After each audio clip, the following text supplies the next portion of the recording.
would say he would be a very outstanding constitutional law professor in Italy, and she's been a well-known scholar, especially in the area of federalism and organization of the machine of the state, I would say. Anna has served in many capacities in the University of Turin, and currently she is the president of the foundation, CRT, Casa dei Risparmio di Torino. It's a very old foundation and a very established one. I think it's the fourth in terms of dimension, the third in terms of dimension in the Italian foundation system. And so without further ado, please, Anna Maria Poggi.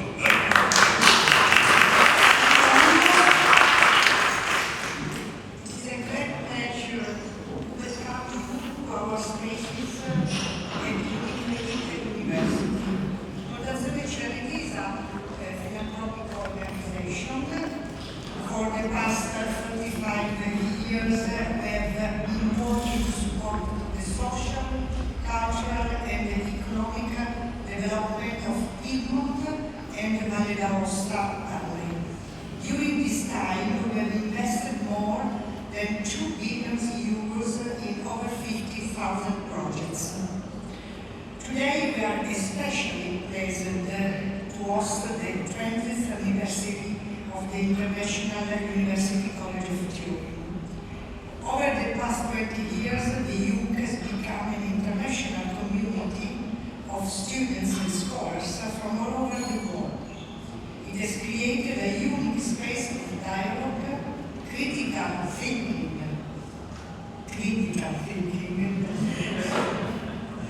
very critical, and academic exchange across different cultures and perspectives. These are values that we deeply share.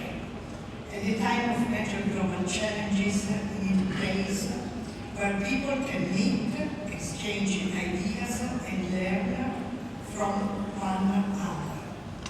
I hope today's discussion will be inspiring and full of new ideas. Thank you, and I wish you all a very successful conference. Thank you.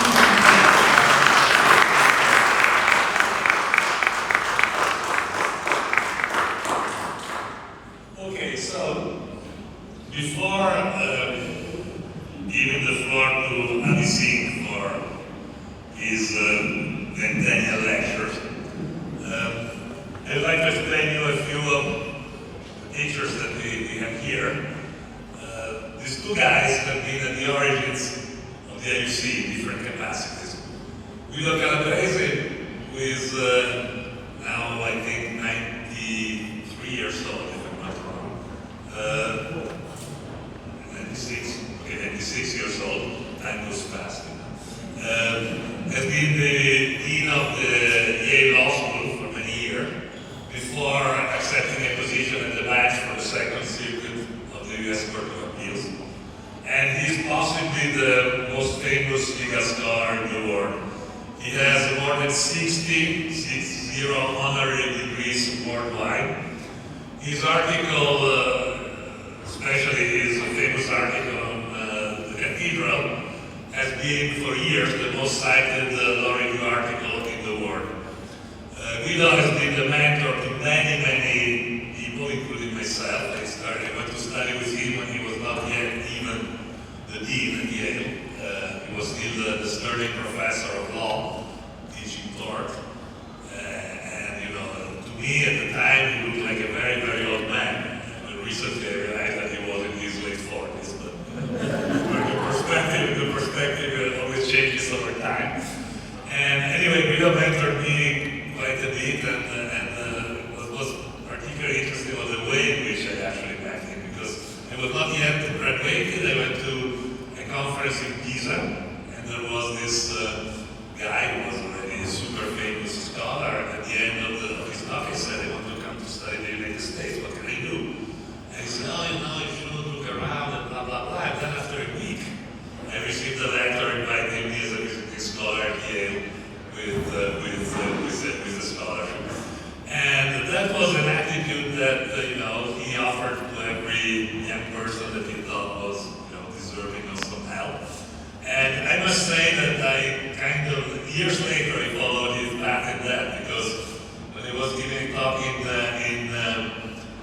that was the year actually the foundation of the IUC. I'm sorry if I'm a little bit nostalgic, but when he's here conference, there is a time to think about memories and personal memories. A young man arrived to me and said, I want to be an academic in Italy, and I said, sure, and that was Rodrigo Miguez, who is not here today because he's not so aware, but was an old friend of ours. Now he's a professor at the University of Eastern Piedmont. And so this idea of changing and welcoming young people is very important, and it is what we really try to create here at the IUC.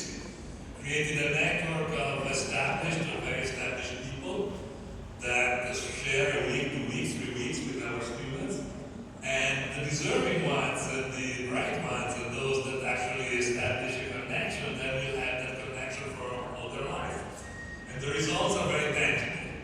About 80 of our 500 students that we educated in this in these 20 years ended up doing PhD programs, entering academia.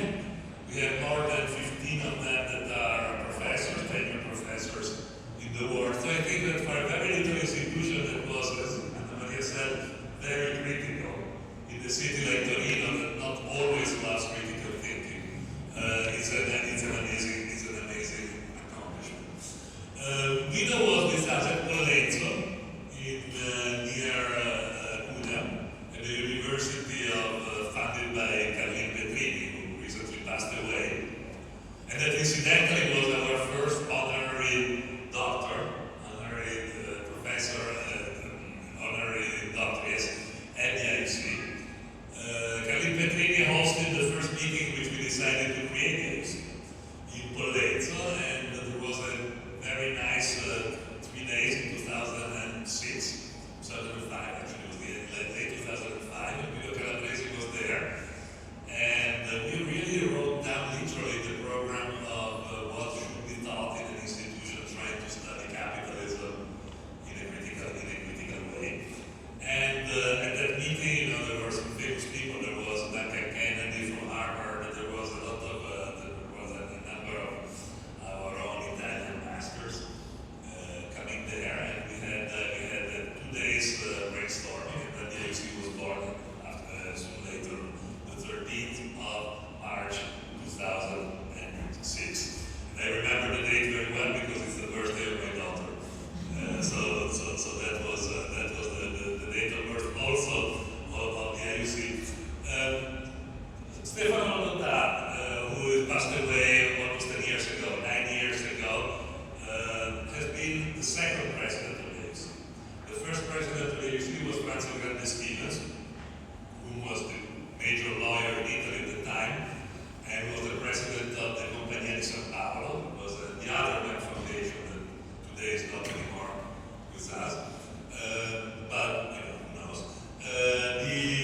Franzo was very much believed in this project and gave the first endowment that we started working with. And then when Franzo resigned from the Compagnia di San Paolo, a little earlier, on his second term, the IUC kind of fell a little bit in disgrace.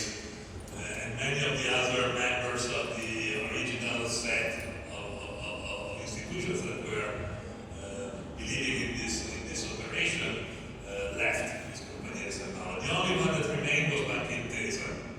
Banca Intesa remained with us, is the only founding member of the IUC that we still have with us, that is still very present and helps us every year generously. So at the time we needed an important figure, because when you are in dire straits, it's very important to put down the ace. And the ace at the time was clearly Stefano Rodotà. Stefano Rodotà was very close to me for a number of reasons. We had done together the Rodotà Commission, of which I was vice president, introducing the idea of the commons in Italy, and also he was a professor of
without exchanging any, we didn't talk about it, but I came here and I see the images, and because that's the truth, you know, that's the reality of our experience.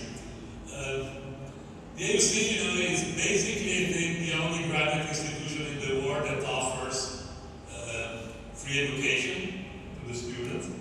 And, you know, the neoliberal university, especially in the United States, but the problem, but the thing is going to happen also in England is already like that, but it's expanding the phenomenon, works in transferring money from the students to the faculty.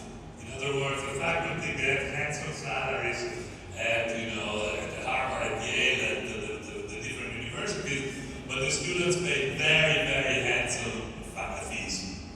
And so the project, especially those that are not, you know, endowed as much as the Ivy League ones, is very much a system of transfer basic resources from those that are beginning their life to those that are already in positions of authority.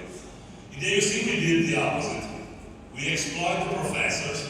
We basically don't pay anybody. Many times the people that still come here, and the famous one, they all still come for some reason that sometimes I wonder why. We exploit the professor, we don't pay them, we treat them in a very warm way, but with very little cash.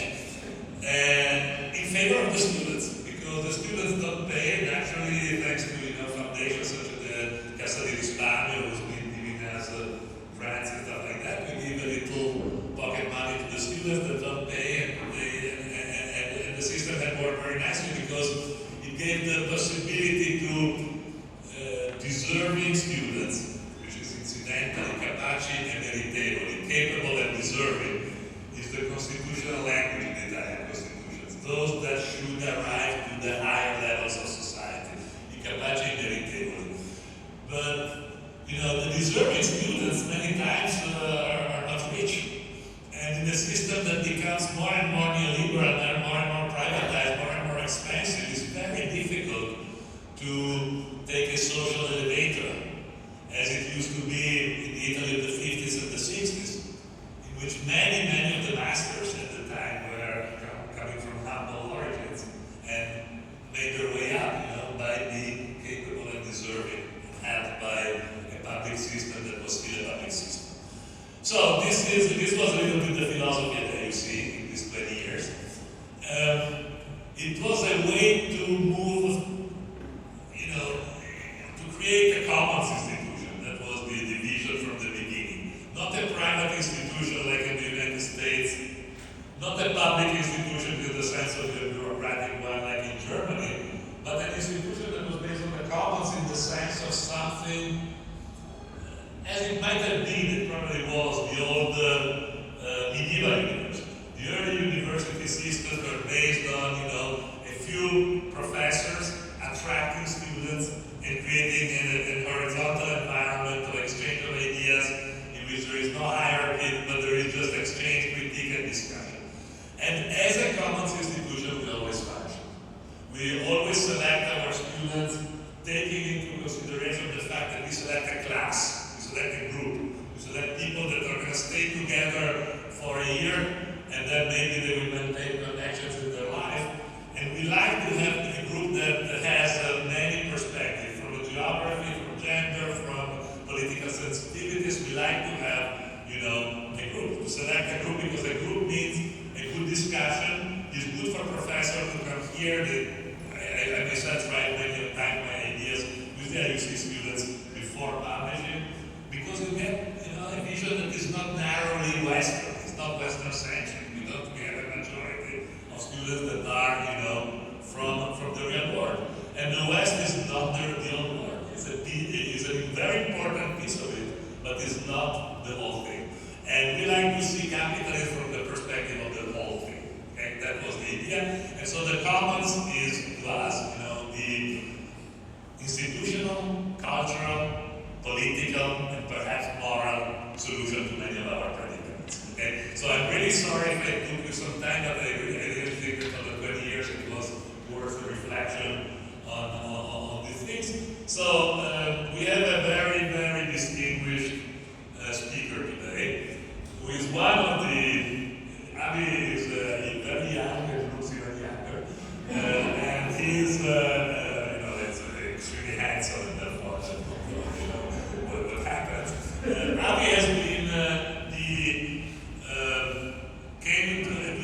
UC as a faculty teaching global litigation from the first year, 2008.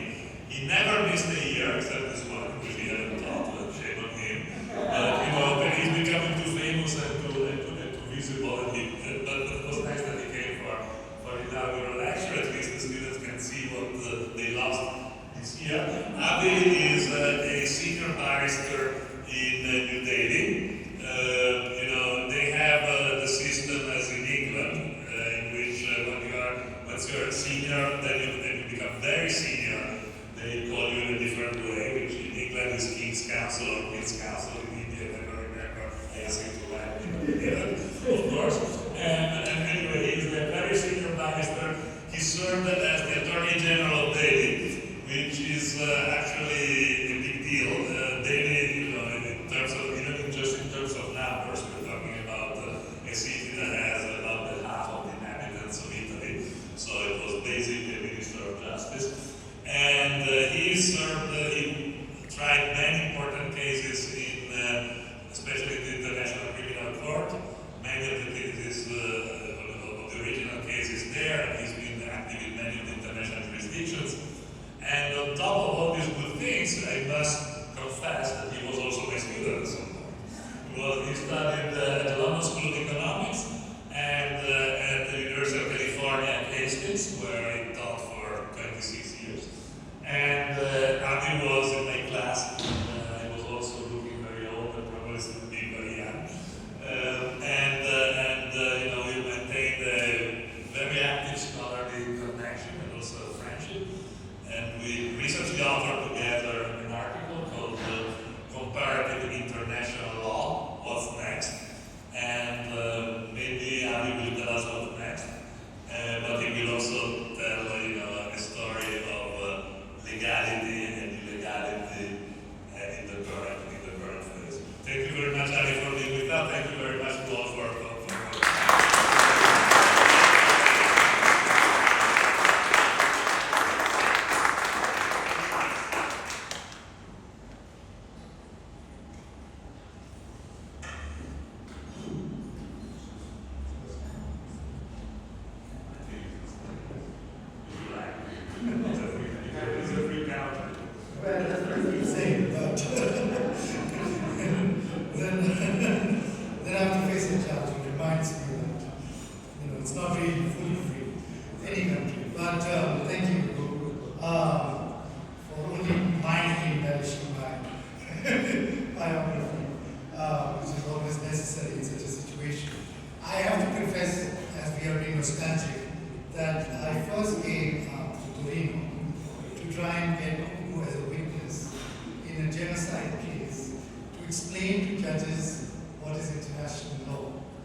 bit like the highlights. If I just drop the paper and open it, everybody will know what is international legality. And everybody should. Hopefully everybody in this room should know. We don't have to look very far at everything happening illegally in the world. In fact, today there is not even a semblance of legality. There's not even a pretense of legality. So, what do we talk about? Critically, because as mentioned, we're talking about criticism, we talk about international legality, especially from a BRICS perspective. And I'm sorry, Mariana was there, but I discussed this with her also, because, if Gaza is the rubble of international law, which was a headline in the Jordan paper, then sovereignty is the temple of international law, or has been the temple of international law. And if you study classical international law, you've always been on that temple that sovereignty is what is based on. But sovereignty is not being critically examined. So I thought to get to what is illegality in international law, I would just meander through what is sovereignty, the Westphalian sovereignty in international law. Because international law, of course, has failed the test of Gaza, has failed the test of Iran, and we need to examine what we can do with it. It exists, in what form, and what lies ahead. Sovereignty had become sort of a curse word in international law. It was responsible to protect. Sovereignty was the last refuge of scoundrel governments who said we don't want international obligations, we don't want international human rights law, it's Gaddafi, it is etc. That's what sovereignty had become. It was the refuge of mostly developing countries who would rely on it to ensure there would not be global standards applied to the country of human rights, of property law, etc. Till it was rescued again by the war of military conflict in Ukraine. Because in Ukraine, it was the sovereignty of Ukraine and its infallibility which was the red line which Putin or Russia crossed. That this was something which was an incredible violation of international law for which Russia had to be cast out and ostracized from the community of nations. I mean, it's ironic, but we are having the World Cup right now in the United States, a country which is actually a war. While Russia cannot even participate with its team because it is violating sovereignty of Ukraine. So this was the sort of the ostracization of Russia because sovereignty was popular again. But what is sovereignty in international law? Because if you look at, for instance, the parallels between Kosovo and Crimea, they are very, very similar in terms of the exposition of international law. And Crimea, of course, was a part of Ukraine only because, I believe it was Khrushchev talking about this, transferred it from the Russian Federation to the Ukrainian Federation as part of the USSR, so that because the bridge went to the Ukrainian Federation territory. So sovereignty has always been a little bit contested anyway as it goes to Ukraine. If you look at Western Ukraine, I think it has been people who were living there the last 80 years have been Polish. There was short-lived Western Ukrainian Federation, German passport holders during World War II, then the USSR again, and now Ukraine. So in 80 years there has been many sovereignties which have actually taken place there. So the question then becomes that if we are underpinning sovereignty as the basis of international law, right, in this end of history times where we are governed by we are supposed to be governed by a rules-based order, which includes the supremacy and sovereignty of the dollar, then what is sovereignty?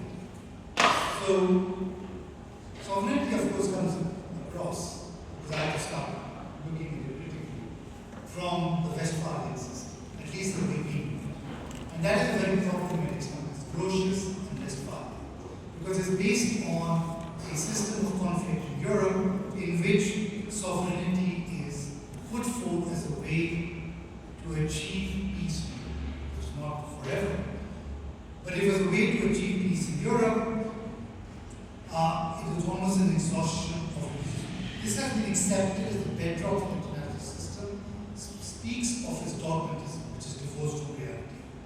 Because if you consider sovereignty in Europe, it went hand in hand with another phenomenon, with international law mostly ignores, colonialism. Because Grotius, of course, when he's talking about sovereignty, is also the lawyer for the first corporation which was given a charter by the Dutch government to have a monopoly and to break the Portuguese monopoly on trade, but to have a monopoly and to act as a quasi-state in the East Indies, the VOC, which even preceded the East India Company. So we have sovereignty happening at the same time as colonialism. And this is the bedrock of international law as we know. And those have not really been talked about. Jimmy talks about it, Paksha talks about it. But it's not been considered to the same extent. But it's been accepted as a bedrock of the international system. International law, of course, put this as a classic international system in which countries are supposed to be completely equal, having the same rights and obligations as each other, where the power of countries is irrelevant, and countries have the right to enter into treaties to give up the sovereignty of the people they represent, or the people they are sovereign over, to give up their economic rights, to give up their human rights if necessary. So, equal countries and sovereignty has this. Sovereignty also was based, of course, on the liberal idea of a social contract, based on the welfare of all the people that the sovereign represents. But it ignored completely the power imbalance in the international system. And the fact that the Westphalian sovereignty principle coincided with colonization, which of course was in effect a systematic exploitation of economic resources from the global south, was an experience whose reaction was a reinforcement of sovereignty, particularly over economic resources. From Suez to the new international economic system resolution, which are all still pronouncements of international. These are, in effect, the reason I bring up the BRICS system. It was a regaining of sovereignty or economic sovereignty which was at the heart of the decolonization process. But as Hindi puts it, it's called decolonization is cool till theory becomes practice. The critiques of sovereignty, which have been there in the 90s, specifically after the Soviet Union's collapse, missed, according to some writers, the human need for political community, the commons, as Einstein talks about it, republicanism, virtue, self-government, citizenship, positive freedom, autonomy, Roman liberty. Sovereignty was to be replaced by a global common good. The critique of BRICS is that the idea of sovereignty is defensive. It reiterates the political imagination of Westphalia, that BRICS was, leaving human beings as subjects of international law, an equity defined by the sovereign, without dealing with multinational corporations, economic rights, environment, etc. This in itself is not sufficient. In the multipolar world, the transgressions of the rules-based order cannot be determined solely by the US-European alliance. You cannot just hang out the myth of equality between countries. Now, I spoke about Grotius, who was the counsel of the Dutch East India Companies, who describes sovereignty as a negation of law, the exercise of power is unbridled. Summa posteris. His only concession is that sovereigns remain subject to natural law, but not discriminated. Sovereigns remain bound by natural law, and the law of nations, even though no earthly court sits above them, and the foundation is claimed that war between sovereigns can still be lawful or unlawful. Now, Grotius added another layer in this joke today, that even private actors retain the natural law right to enforce their rights and punish wrongdoing where no common judge exists. And this is his defense of the VOC's power to make laws, to have armies, to collect taxes, to administer trade, VOC being the Dutch East India Companies. And this state of nature persists on the high seas and in the East Indian Ocean. Civil courts absorb that right at home, but beyond the reach of any sovereign enterprise. So a chartered company could wage just war, both derivatively as a sovereign's delegate, and based on national. And this is something when we look at multinational corporations, and and what Varoufakis is talking about, techno-feudalism, on the reach of, what is now Massimo, is now the first trillionaire, based on, this incredible amassing of power. And we're still looking at corporations based on their incorporation in a very simple creation of municipal law. In sovereignty, we have to look at the history of how capital was created to understand how we can deal with a sovereign power today. And for being in India, which was colonized by a company, with that as resonance, we have to go back and look at not just East India Company and VOC, but what was the law framework which allowed them to do this. Because at some level, the conquest of the East has been posited as a natural phenomenon where technology and organization overpower more primitive governments. Now, the Mughal Empire was the richest empire in the world when the British first came to it. It had all the technology. It had very refined systems of governance. It was not inferior in any management mechanism. And I think what we missed is that what it lacked was the idea of the corporation as a way to organize capital. And that was an essential. There were money lenders, there were people who dealt with capital. But the corporation as a means to organize capital is the only differentiation in terms of management between the Mughal Empire and the East India Company.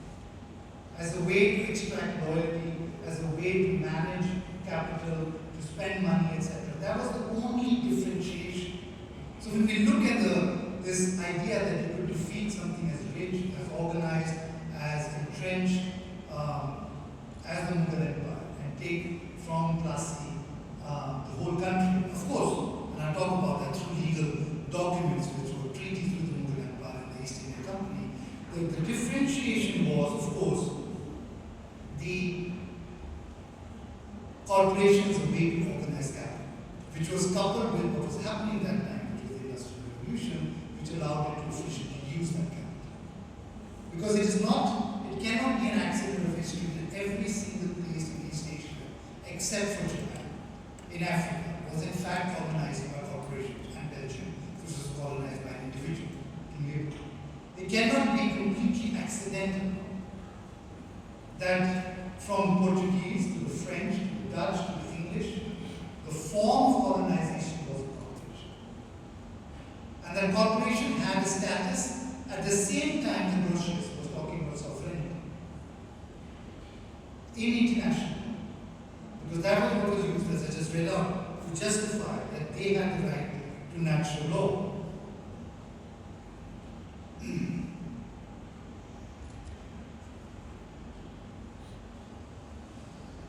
Now, so let's come back to that for a moment.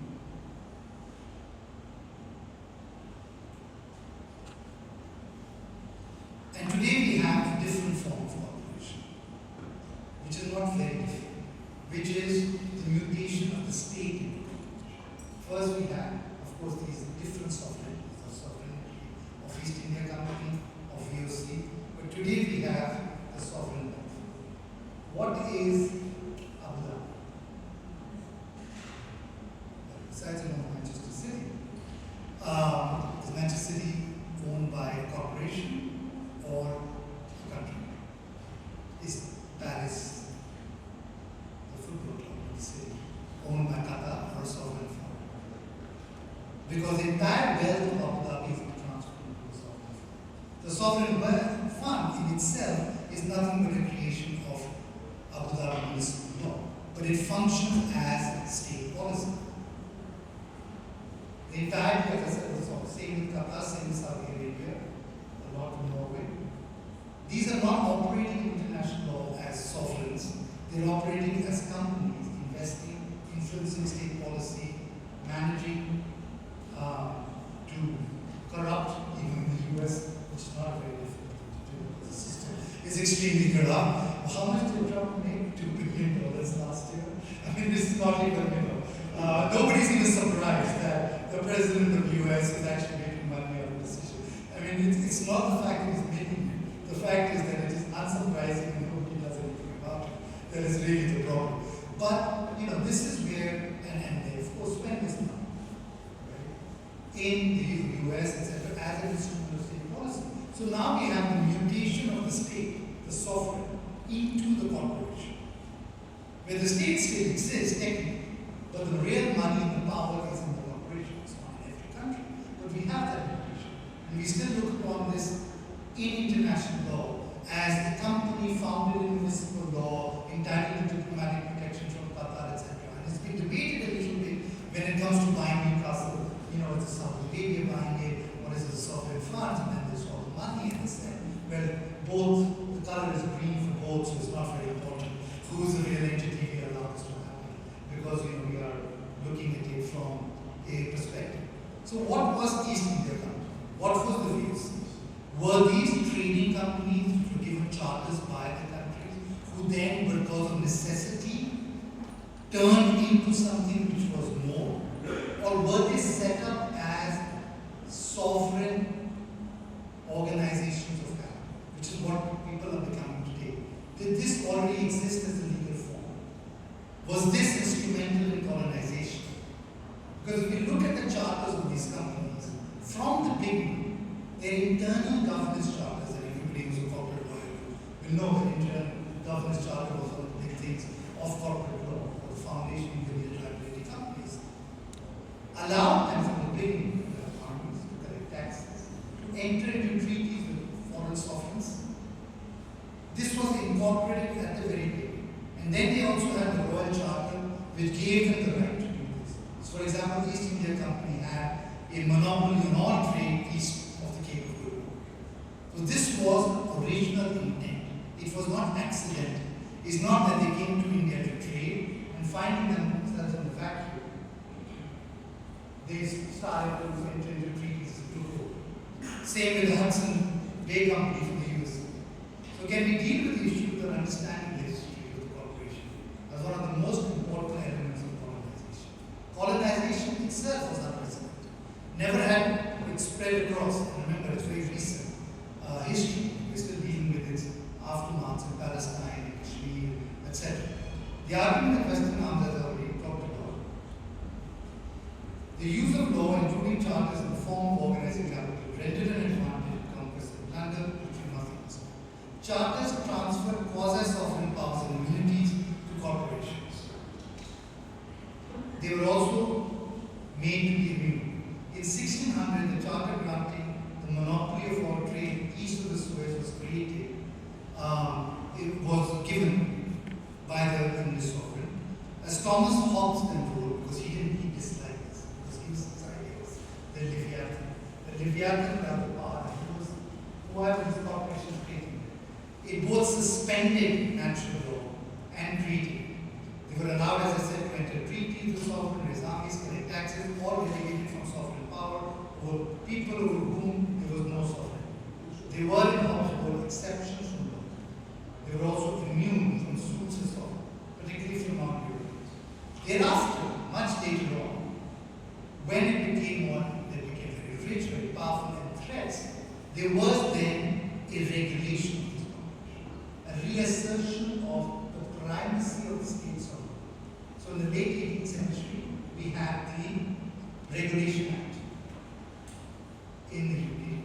Then we had the Charter Act, and eventually, after the First War of Independence, we call the First War of Independence, and the UK calls the Great Indian Mutiny, the British Parliament eventually took direct control of the British Empire in India. And remember, the British Empire in India was not just India. Today, we talk about what is happening in the Gulf. The British Empire in India ruled Kuwait, Dubai, Yemen, and in fact, this is historically correct, talking about current events, they actually briefly occupied Kard Island, which is the main oil-producing island of Iran. All their oil is there. However, all these words are all ancient Zoroastrian words. So there's a joke that some Parsi, there's a very influential community in India called Parsis, that some Parsis in Bombay actually have the land rights to the world. And they're going to come and assert it because these are all very, very ancient Zoroastrian words like Uruz and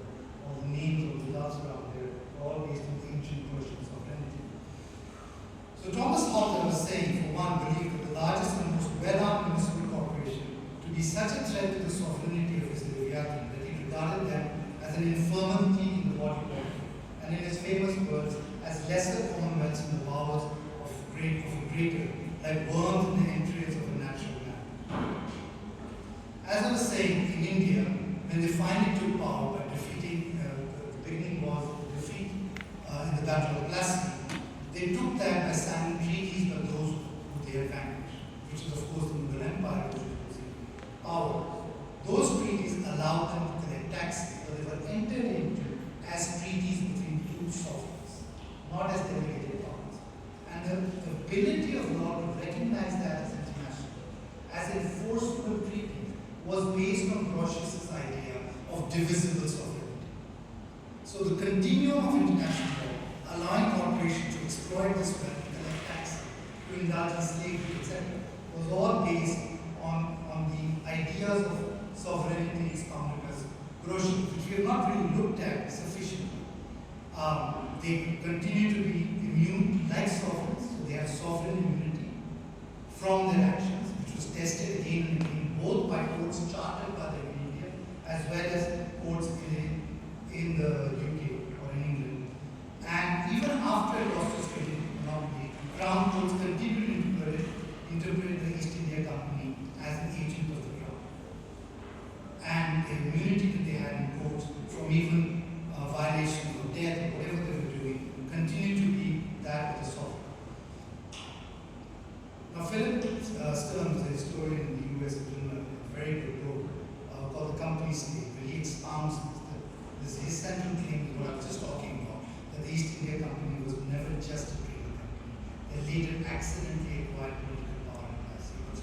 It was a company state, a corporate body politic that understood itself and behaved as a form of government. The conventional narrative emergent forms in the 18th century, and the reluctant sovereign get that story backwards. So this is something we have to look at. And in the mid-19th century, German historian Otto von Wied, so I was reading, argued fellowships, associations, and corporations had deep historical roots in Europe as legal and moral communities with a total antagonism with a relatively novel notion of an absolute state. Even the modern iteration, the joint stock company was simultaneously public and private in its corporate personality. In Vermgeht's writings, a number of English was followed by a number of English legal and political theorists like Maitland and Figgis and Lusky, of course, with LSE, similarly offered a powerful critique of the nation-state's claim to unity in coherence. Their understanding of society was one rooted in a pluralism, as well as by varieties of corporate and association. The groups, as claimed to control, seem often enough to lead a life no less full and splendid than its own, is what Lusky wrote.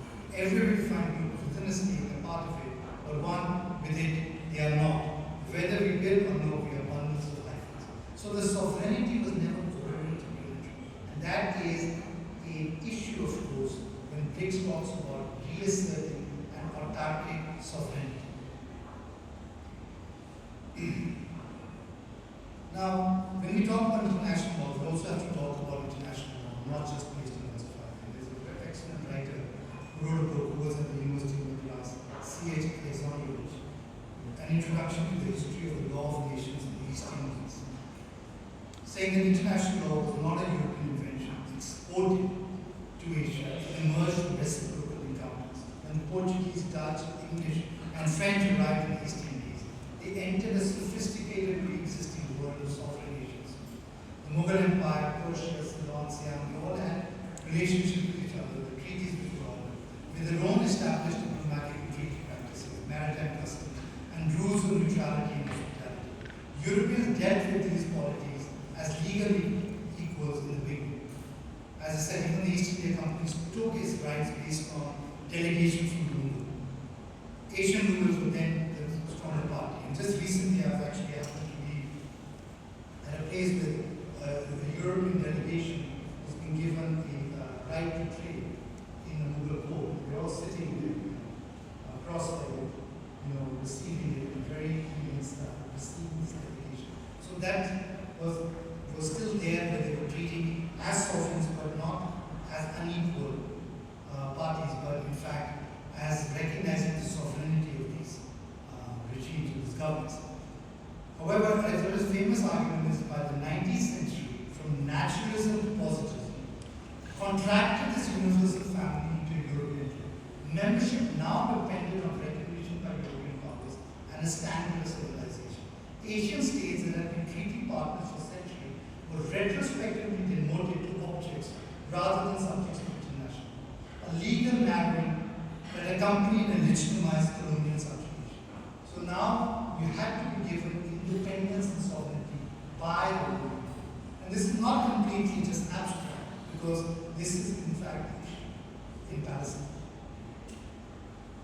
You know, in many of the conflicts it says that there was never a legal positive transfer of power to the Palestinian state, which is why today the Palestinian state is not fully recognized in international law, even though they have a right to self-determination, they have political, etc.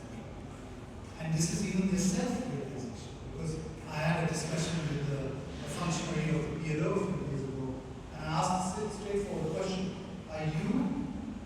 do you consider yourself as a nation at war with Israel, or do you consider yourself a provocation and not from you? And he said the official position of the Palestinian government is that we are under occupation, which is of course the reality, even in the limited. And at best, what we can accuse the Israeli is for a violation of the Constitutional laws, for not giving the powers that were supposed to be delegated from the occupational power to the Palestinian Authority. So even when we try and say that we are a state, our official position is that we are an occupation. So that is contrary to the idea of the natural sovereign and cautious sovereign. Because that positivist delegation from the trusteeship of the British between the interwar periods. A trusteeship, by the way, was given to the British by entirely individuals, you know, who were actually who took Palestine from the Ottomans, were all individuals, including troops from Jodhpur, the cavalry from Jodhpur. There's a great photograph in Jodhpur, if you go there, of the cavalry riding into what is now Tel Aviv, which is Haifa. And in fact, right in front of the old Prime Minister's house in Delhi, there's the Haifa roundabout, which is what this monument to the taking of Haifa in 1917. So the British and then trusteeship, which is of course all Indian cavalry. So none of this was done by actual British troops taking anything. And I recently discovered a photograph of my grandfather on the train between Baghdad and Tehran, just on the eve of World War II, when the Sikh troops went to Tehran to occupy it in the treaty with the Russians, because the then king of Iran was making noises which were a little too pro-German for British life. So none of this was separated out. And of course, there were the Office of Law School, Persian, etc. So this cultural continuity was there, etc. But this is how this positive law negated all of this argument. So today, we can have serious scholars, and I use this word ironically, debate the idea of a Palestinian state, of Palestinian people, completely negating the natural idea of sovereignty that has existed forever. So that illegality can be legally formed, rather than just because in our mind there was never a complete positive transfer of sovereignty to a Palestinian state from the trusteeship afterwards. Chindy writes about this, that the alienation of international law from the people of the third world, I'm quoting this, was epitomized in the civilization barbarian divide that made them and their territory into objects of international law. If third world peoples ever metamorphosed into subjects of international law, it was only ever to surrender sovereignty to colonial masters. The moment of empowerment was the moment of complete subjugation. It was a time of absolute alienation of third world peoples from international law. Death, destruction, pillage, plunder, and humiliation are the key words that best capture the relationship between the third world people and international law. In this period, the relationship between colonialism and nature was no different in essence. Imperialism subjected both people and nature in equal measure. This is, of course, now has parallels today, as I said, about the corporations having their own sovereignty, immense power, being immune from them, having the protection of states, including diplomatic protection. Everybody, I think, who took my class, will want to talk about this year. But we all have heard in China of the opium wars. Right? I'm sure everybody has. This was a war to enforce free trade in opium. And it was based on the principle that free trade was natural. And China stopping opium from being imported into China as an exercise of the sovereign power was a violation of the rights of English, American, German, French, etc. company to in fact import opium into China. So this was not a question of sovereignty. I'm reading right now the dissent of Justice Park of the Tokyo Tribunal. So we mutate by this at the late 30s into the complete evisceration to which it keeps repeating itself of the Japanese for violation of Chinese sovereignty. Remember, these events are not that far apart temporally. So you can have a war to ensure that you have the right to import opium into China. But when the Japanese say that we need resources, like that is the legal framework, they couldn't quite understand why they were not allowed to do the same thing. And why Chinese sovereignty, which they never considered, was in fact paramount. Not only that, they were charged and some of them hanged for violation of Chinese sovereignty in the Tokyo tribunals. So you had a complete use of international law of sovereignty in a very, of course, imbalanced way, which we keep seeing today. But again, sovereignty, even then, even today, was a tool that was used to put some people outside the law. By the way, I have to tell this slight diversion, how in the US, the constitutional rights of corporations was recognized by the US Supreme Court. There was a case involving the railroads, and the constitutional the word used in the US Constitution is persons. And the argument that used was by the lawyer, Roscoe Conte, who was one of the drafters of the Constitution. The argument used that the persons meant corporations. So he produced his own diary from the Constitutional Convention as evidence that it was always intended for such a purpose, except that diary was forged. It was never discussed. He was a senator, he was a very powerful person, and he created this forged document saying that as one of the original drafters of the 14th Amendment, to convince the Supreme Court that the amendment draft was intended to protect elections.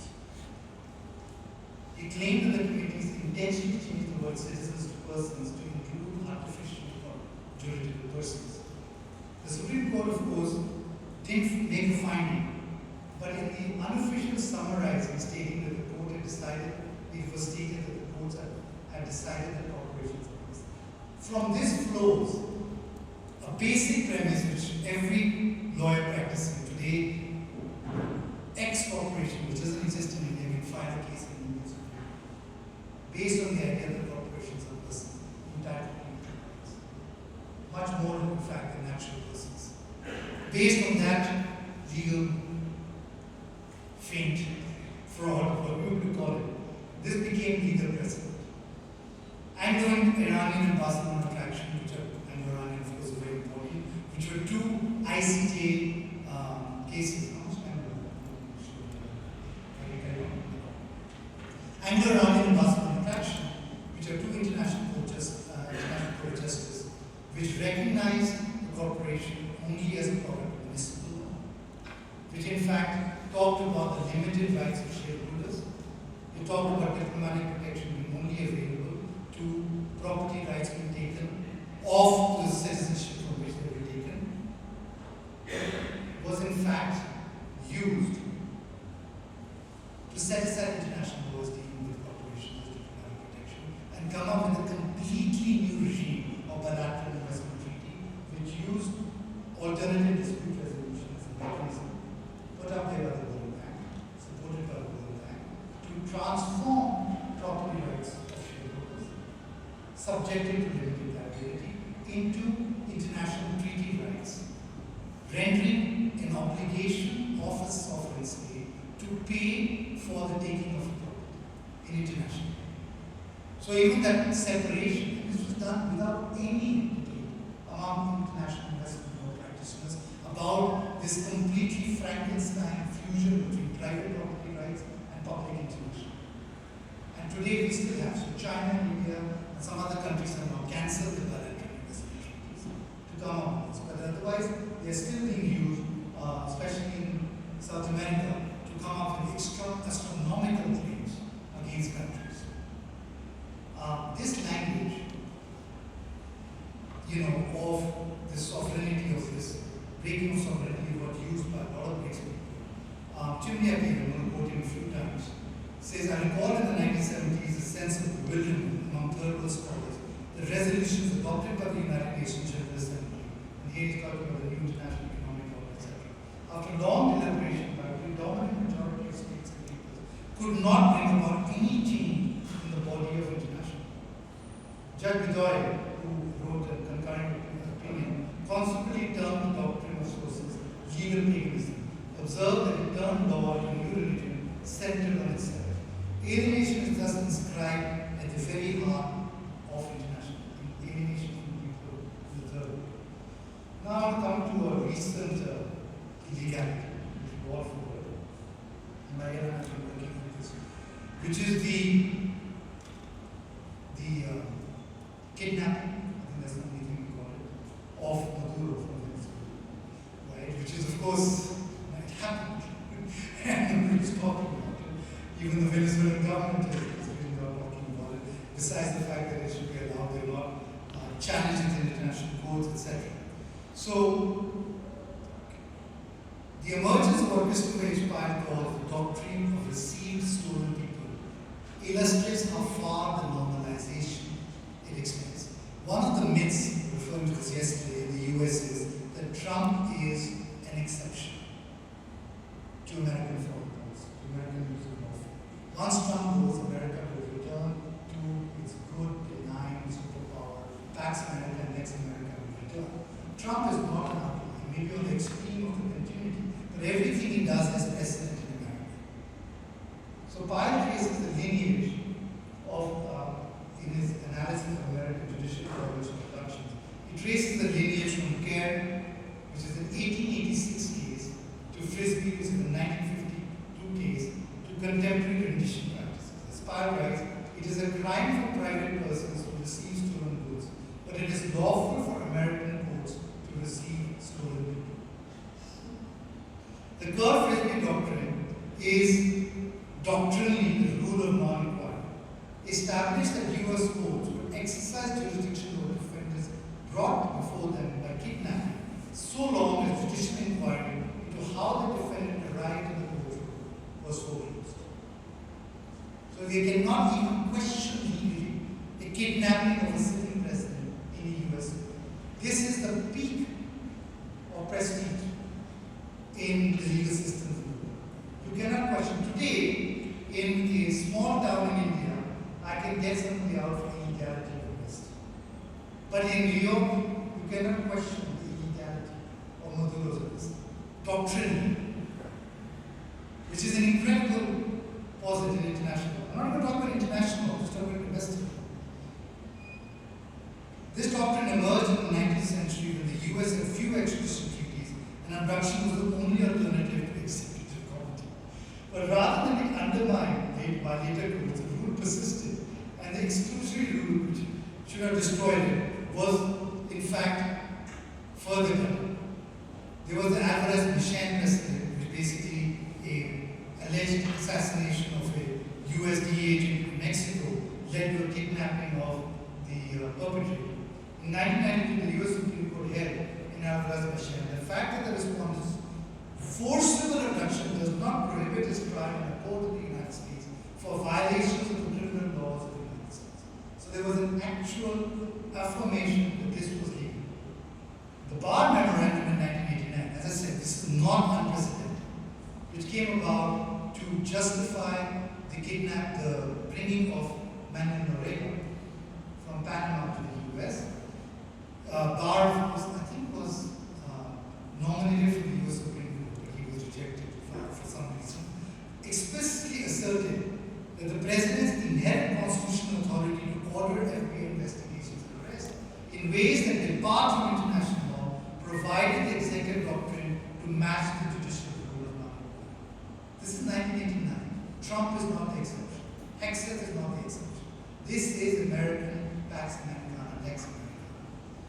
Together, Curfews bin Avrameshem development articulated with the bar opinion constitute Washington terms the consolidation of a doctrine placing U.S. sovereignty above the sovereignty of other states. The result is a policy of double standards that is not only at odds with the fundamental requirements of international law, but it negates the very notion of sovereign equal of states and incorporated in the Charter. The argument that, and of course, this is also justified by non-recognition. It goes back to an earlier point, that you must be recognized by the civilized country. So one of the arguments against Maduro was that his election was contested. So he could never actually be recognized. But who would recognize that? Not the United Nations, but the US government would recognize who is. So you must always read the paper and know what foreign policy is, because friendly governments are called governments, and unfriendly governments are called regimes. So you always know, where a country stands, because the paper will always write the Syrian regime, which now is headed by a person who is actually a designated terrorist, but is now the government, without elections. So you just transform itself from a regime into a government. You just have to become friendly to the United States. So that's the difference.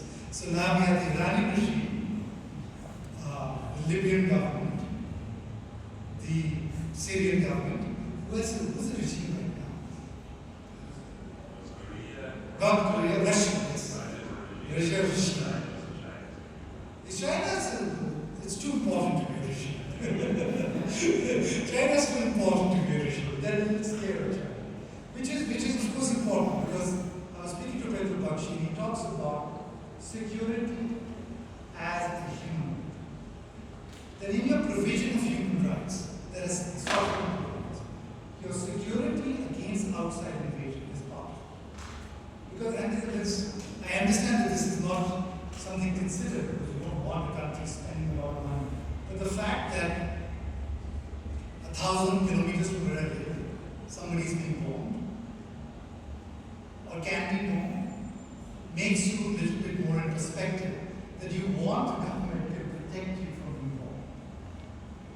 As a fundamental, because on the other hand, you can't have functioning court systems, you can't have functioning schools, if you have the ability to be bombed at any time. So security in itself becomes a human right. And that makes sovereignty a little different. And that makes the sovereign more important. And this is, of course, the Chinese argument. In fact, national security comes in. And I wanted to talk about, so they have come up with a new law, which is quite incredible, as positing of what they view of sovereignty is. And I'll talk about Panchal after that. It's called China's Countering Improper Foreign Extraterritorial Jurisdiction Regulation. Okay, I'm sure it sounds different in Chinese and it's a bad translation. But it basically is an ordinance which the Chinese government has come up, in which any attempt to extraterritorially apply US, European, any other law to Chinese citizens or in China, okay, is a criminal offense. And their first application against it is that the European Union had sought emails on NUCTEC under something called the Foreign Subsidies Regulation. The Chinese regulation explicitly says that we take into this as a violation of international law and basic norms governing international relations, inappropriate jurisdictional nexus with the foreign state, and a danger to China's national sovereignty, security, development interests, or damage to lawful rights and interests of Chinese citizens and organizations and other factors. The EU's FSR targets largely EU cooperation by piercing the corporate field. So we have what is increasingly becoming this imposition of extraterritorial, Maduro, FSR, and sanctions. Today, everybody talks about sanctions as natural as the air. The EU has put sanctions on Russia, the EU has put sanctions on the Iranian leadership, the US has blocked XYZ accounts.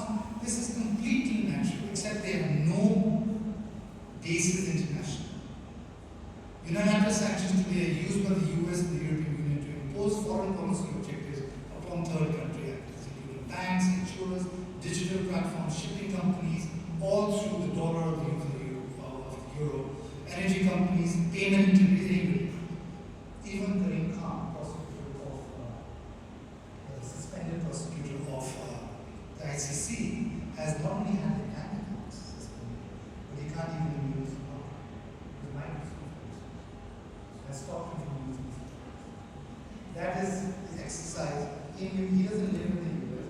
He's a British citizen. He lives in the Hague, but he cannot use Microsoft. This is an actual thing that has happened because of sanctions imposed by the Trump administration, because of his warrants against Israel. So while multilateral sanctions imposed pursuant to the UN Charter stand and recognized differently, the legality of unilateral sanctions that affect, for instance, Indian companies purchasing oil or gas from Russia and Iran, which are our biggest trading partners for oil, or trading with those countries is far from questionable. These questions concern, of course, the extraterritorial application of these laws and the conflict between these laws and sovereign power, and the diplomatic protection due under international law to Indian companies against unlawful interference with business, assets, contracts, payments, and commercial autonomy. So, for example, the EU has sanctioned Nayara Energy, which is one of the largest Indian companies, which is partly owned by a Russian prospect. I think Prospect is the name. Other Indian companies which have been sanctioned in the US, including the Adani Enterprise Limited, which is very much close to the government for purchasing Iranian oil from a Dubai-based trader. So you're going to start seeing these alternatives come up to these sovereigns. In this context, we have what is the rhetoric approach, which emphasizes on sovereignty, but this sovereignty requires an enunciation. It cannot be the autarkic state sovereignty, not in a technologically interwoven world, not in a world where data can exist and does exist, not in a world where associations, including corporations of people, associations of NGOs, associations of ethnicities, religious, etc. Today this morning we were talking that the popes that I never thought growing up of the Pope as a symbol of resistance. But today we have the religious community of the Pope. And we had in Punjab, for instance, the new law against blasphemy, which was a cheap political trick. But the Sikh religious heads saying that they don't want positive law interfering with religious matters. So you will have resistance can come from many places. Those are associations of people. There is delegated or divisible sovereignty. And we must recognize that. If I can use that word, it comes back to commons. Because if sovereignty doesn't recognize commons, then sovereignty is not an alternative. Power will allow sovereignty to exist, but it's not an alternative which helps us to enunciate. So when we enunciate the international law as a pluralistic international law, we have to go back to a divisible sovereignty which recognizes plurality, which recognizes commons, recognizes human association, and recognizes humans who associate as objects, not just subjects of international. Because without that, it becomes punchy as mutual respect for sovereignty, which is essential in a decolonization problem. It becomes itself a very unity view of international law. And this is not often exist, but as an articulation of them, because that is our job as scholars, is to articulate an idea of sovereignty, which includes them, so that we can try and influence what is coming with the plurality that growing China and growing BRICS economies necessarily is in the declining West. Today, because of Gaza, because of Russia, etc., nobody is listening to any diplomat from the European Union or the United States when they go to our international. Nobody. Nobody is paying them any more attention.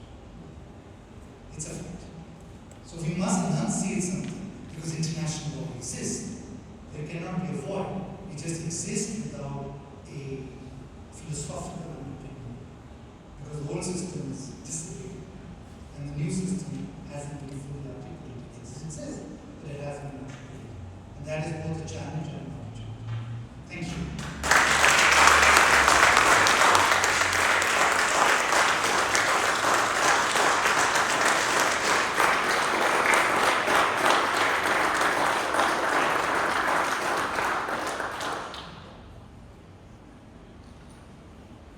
Excellent. Avi was really a very illuminating discussion. Thanks so much. Now, I think we have time for a couple of interventions before, or three maybe. What time is it now? It's just we have time. So, I would call for Ignazio Castellucci, who is following the order there, leaving aside those that are not with us. There is a larger number of people than those that actually showed up. So, Ignazio, please take whatever, you can come here. Ignazio Castellucci is a professor of law at the University of Turin in Italy, correct? And he's a professor of comparative law. He's also a founding member of a network of comparativists that is called Juris Diversity, that meets in many places in the world.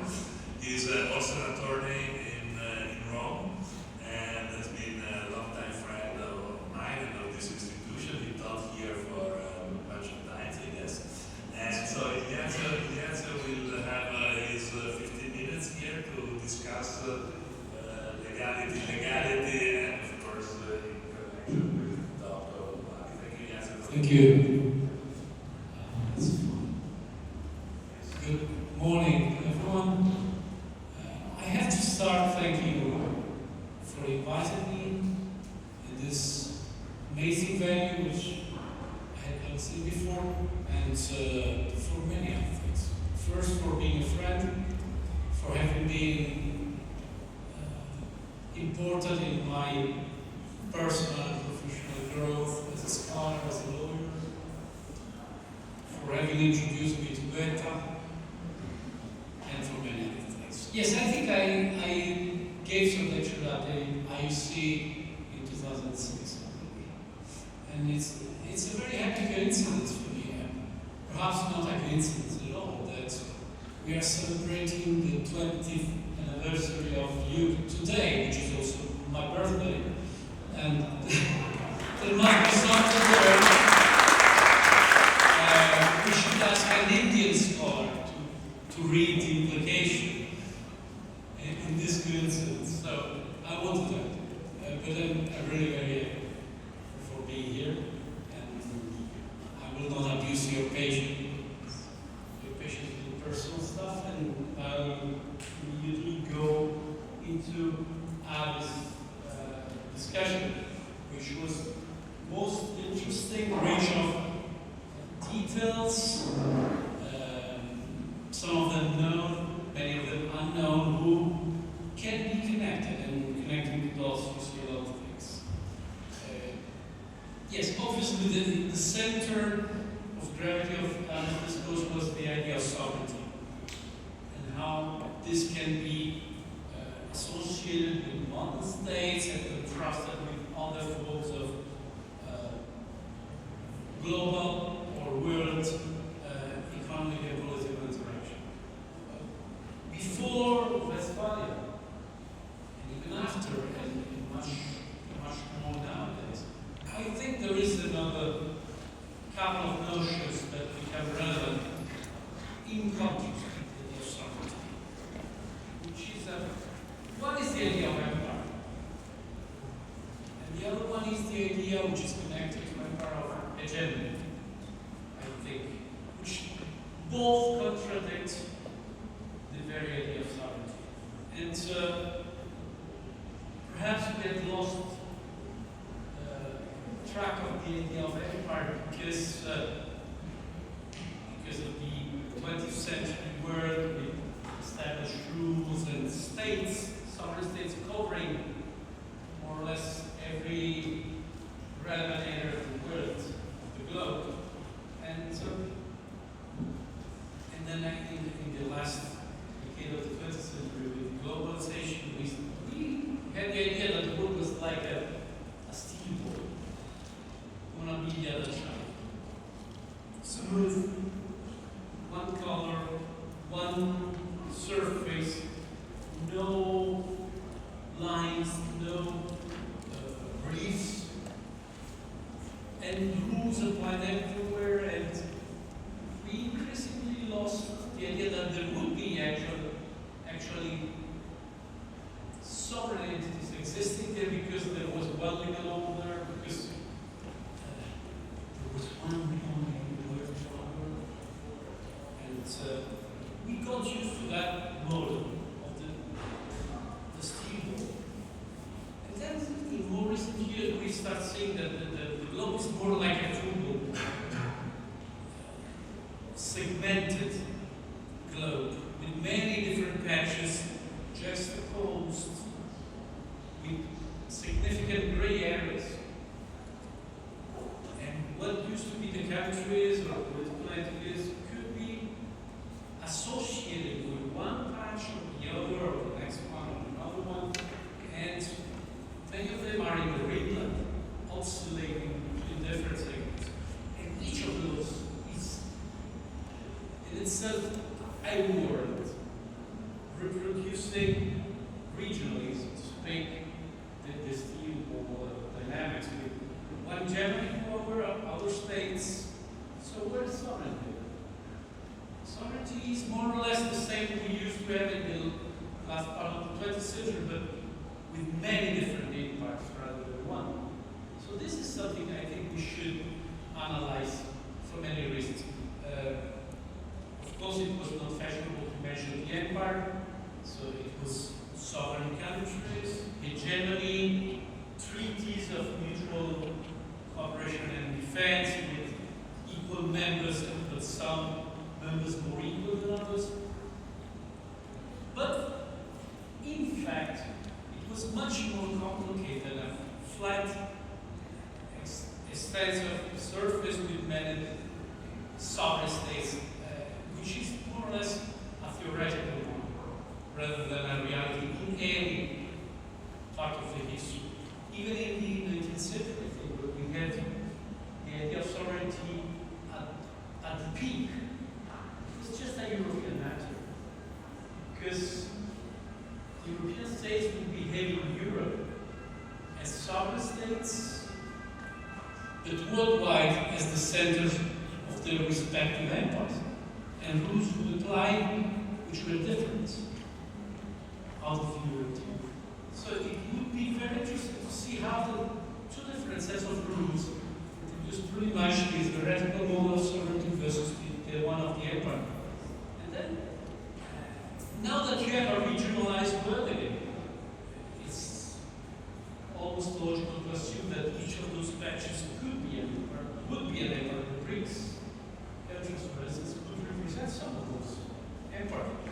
And it's very likely, I think, that each of those hegemonic entities within each region try to enforce their own political vision, economic vision, models of all sorts, including a legal vision and a legal, can we say, system or model or legal framework, probably is the most appropriate word, which is the operative system making the legal systems of all the states work together efficiently.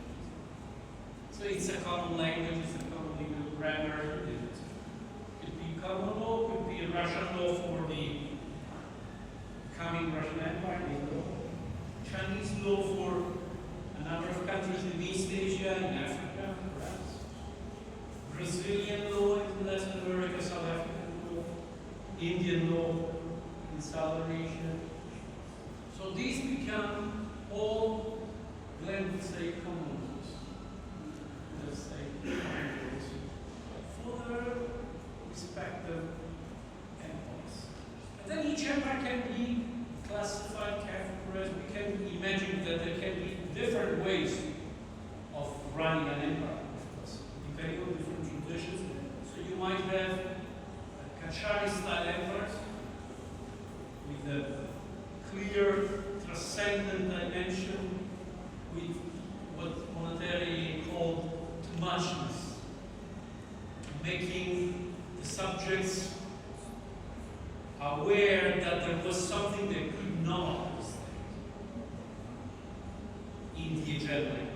which is exactly why they are in Germany.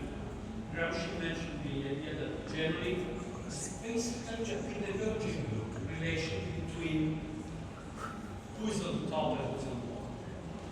I'm on the bottom, I want to learn from you, I recognize my ability, I recognize you have something I want to learn. Especially, I recognize I don't understand entirely. I fail to grasp it entirely. So I have to make an act of trust. And this is the difference. And this is at the base of the Cacciari's modelization of the empire, the idea of empire. But there can also be other models.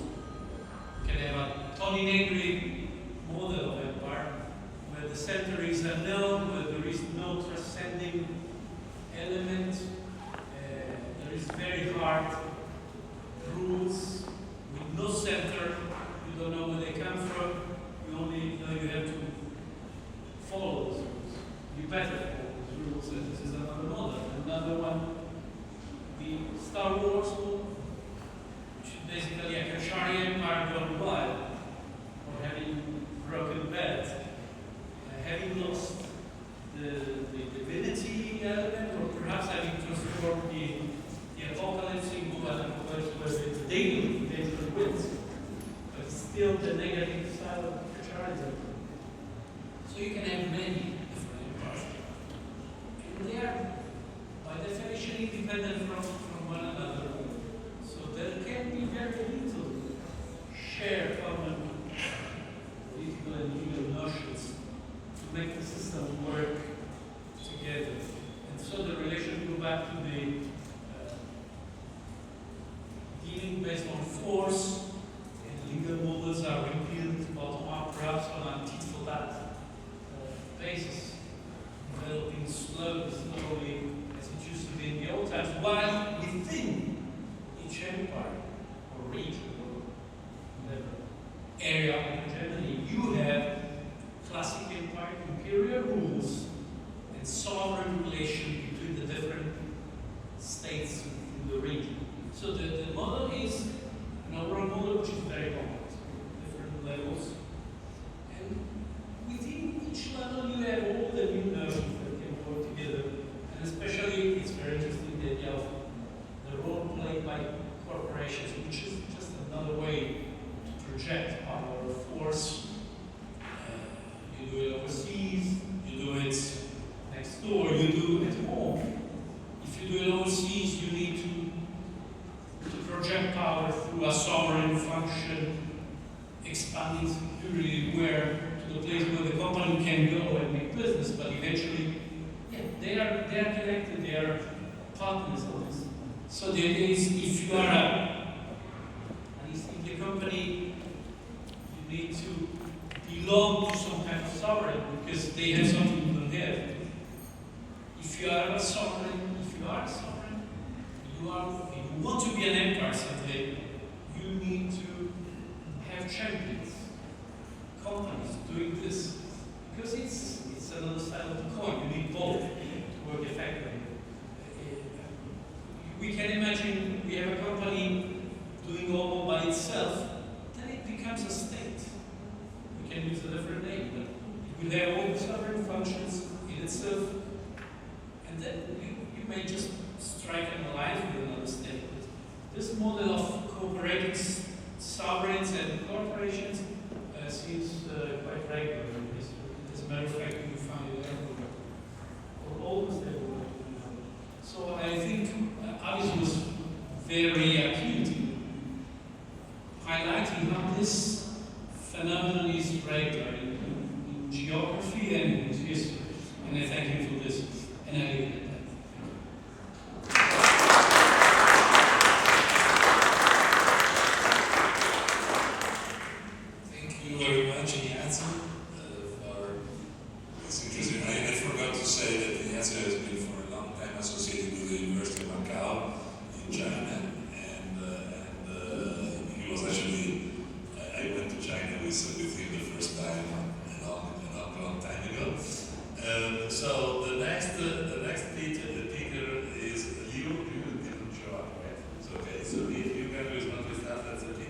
So we have Christina Mosalagae.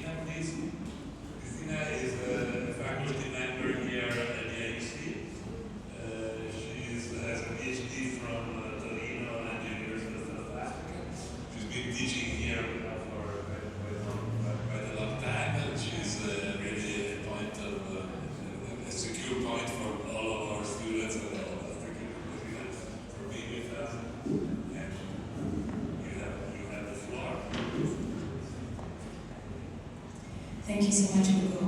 I won't take 15 minutes because I realize I'm at that point of standing to everyone on lunch, and so I'll try to keep this as brief as possible. But I think in the interest of discussion, which I really appreciated Avi's lecture presentation, incredible amount of detail and so many touching points that we can discuss. And I almost want to pivot again. But really critical touching points, and so I guess for these few minutes that I have, I won't give a presentation, but I want to reflect on Avi's presentation and raise more questions than answers that I have. And so this puts Avi again back in the hot seat. But I think a few things that stand out for me, because I think the topic of this particular presentation is from a BRICS perspective. And I think we're still missing a little bit more with regards to how the different BRICS countries and institutions respond. We have a very different group of countries put together, very different in terms of size, politics, culture, institutional mechanisms, etc. that we have already touched on in last year's conference. And so these countries are incredibly different with very different purposes that they have and different objectives they're trying to achieve. And so I think when we start this conversation from a BRICS perspective, we already have to think, and I think you touched on it, there's already certain countries within the BRICS might be governments, some might be considered regimes. And so already within just that framework of how they're constructed, we have very different countries together, all trying to achieve some sort of shared purpose. And so I guess my first question is towards what is the shared purpose? Are they really a group of countries that are put together with the same objective and the same ideas? Or is there sort of a strategic alignment that is taking place? And I know last week we spoke more on a non-aligned movement, which I think with the non-aligned movement, as you described last year, was very clear in sort of like political and military purpose that they had together. The BRICS are sort of bound together by a desire for more economic growth, the different financial architecture of the global system, but they're so intrinsically different that is it possible for them to gear towards this common purpose, sort of shared, move towards a multipolar world in the same way? And I ask this question specifically because I get this quite a lot when I'm quite positive about the BRICS and the way in which the BRICS are trying to offer an alternative to what we see at the moment. Is what happens to the global south forces within the BRICS that might end up being trampled within this process as a result of some of the stronger BRICS countries themselves. So how do we keep ourselves from replicating the same kinds of international hegemonic powers within something that's holistically alternative, right? And so how do we do that what is the sort of shared real purpose? Do the purposes truly align for a lot of the BRICS countries? What does that actually look like? And is the membership of the BRICS, it's expanding as we know, but is the membership of the BRICS also eroding away and trying to find this common purpose and this shared goal towards a different multipolar world that will be of benefit to each of the countries, especially to countries from the global south, and that we don't end up being co-opted into sort of a new global hegemony that again creates a subservient nature for global south countries. And I think what was been fascinating for me within your presentation is ineffective international, and I was just thinking out loud and reflecting on this, but from start to finish, what you've shown to all these different historical moments, that international law is really a tool for legitimizing power. That it's really a tool to legitimize who is in power at that particular moment, and how do you then justify whether it be the resource partner, or for example, you described the framework of BITs, which again was sort of reinforcing colonial structures, that now that we've given independence to a lot of the African states, but we still want to maintain some sort of framework that allows us to capture resources and plunder, so let's create a BIT framework. And so a lot of these treaties would then allow multinational states to have preferential rights within our former colonies in order to replicate that same mechanism of extraction that is no longer legally allowed with colonialism, but is now legally allowed with the BIT framework, and is now legally allowed with just the different ways in which international law creates these tools for replicating that extraction from the global south. And so I think both looking at the BRICS, the composition of the BRICS, the tool of international law as a tool for hegemony and replicating global plunder and legitimizing global plunder. My big question is, what do we do with international law going forward? If from its inception, in the different iterations of history, it's just shown to consistently be a tool of plunder, what do we do? Is it possible for a group of countries like the BRICS to fundamentally change that, to fundamentally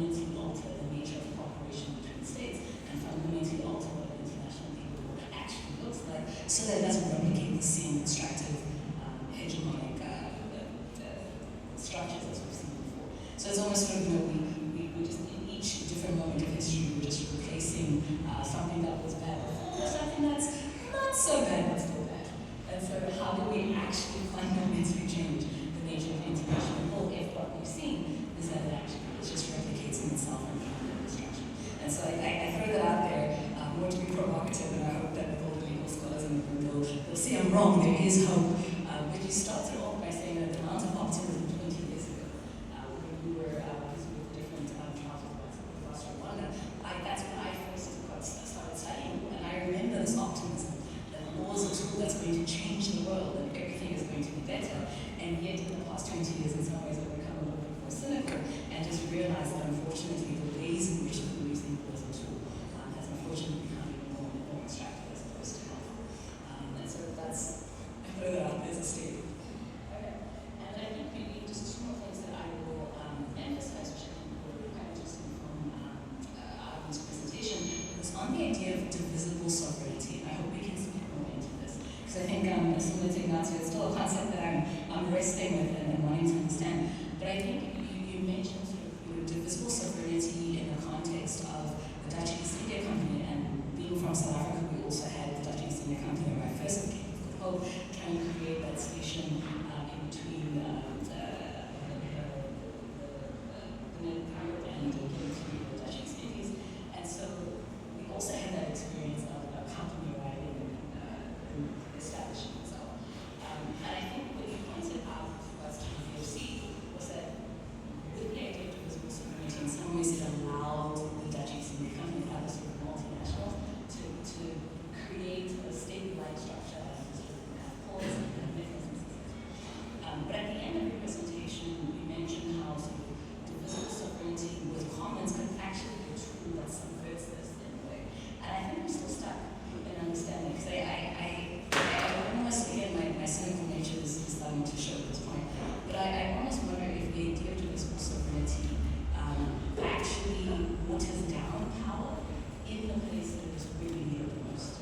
And so divisible sovereignty in the context of multinationals allows them more power, allows them to act like states in effect. There are certain companies now at a point where they are behaving like states, and their annual turnover is more than the GDP of some countries, right? And so for all intents and purposes, they act like states, and it gives them more power because they have the tools to leverage divisible sovereignty in the ways they can. Whereas what you described in terms of the commons for bottom-up approaches, they don't necessarily have institutional tools and mechanisms to really use divisible sovereignty in a way that is actually counter-hegemonic, in a way that is actually is fruitful enough to overturn what we see from multinationals.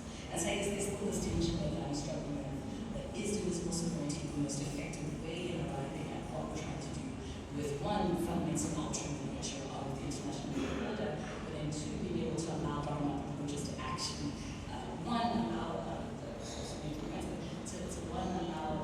whether you're in South Africa in a township, a level of being able to engage in changing your own circumstances, but also having a voice, not just locally, but also nationally, also internationally. Is divisible sovereignty the most appropriate way to do that? And obviously, I wonder what are the limitations that I think bottom-up approaches will inherently end up fighting against when trying to try to counter the hegemonic structure we see at some of the multinational corporations. And unfortunately, I think again, a little bit more cynical because I don't know if we have really changed the fundamentals of international law to allow for something like divisible sovereignty as a concept to at least create the theoretical framework that we need to start against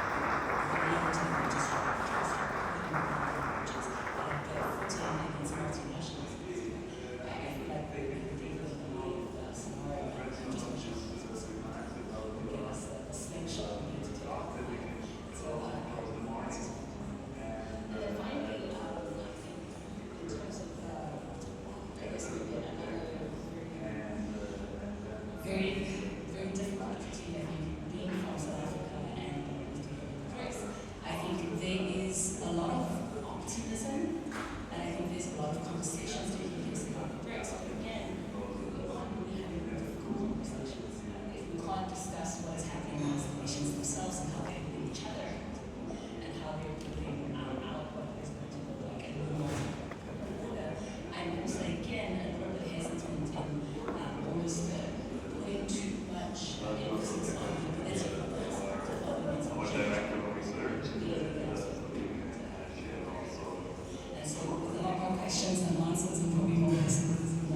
So that's the best you're going to get. There's already things happening.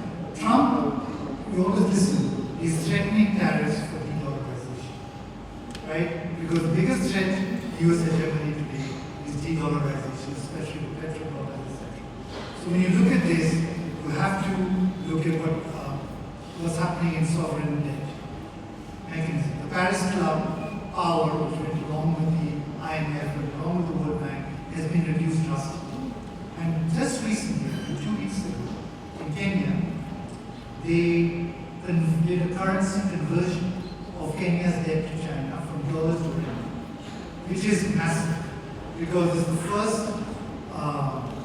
India always had that in the Soviet Union and Russia when we had it to the Soviet Union on the ruble free trade, but this is the first of the lending, sharing debt. So when that happened, those are mechanisms of international. Sovereign debt is one of the biggest tools of which require a lot of study. And the breaking of the monopoly, which we talked about paper also, of the Paris Club really increases the sovereignty of states. Similarly with the NDP, which is headed by the Brazilian, which is the new development bank headquartered in China, which lends without conditionalities, right? Unlike the World Bank funding, that's an important articulation. So there are things happening, small steps.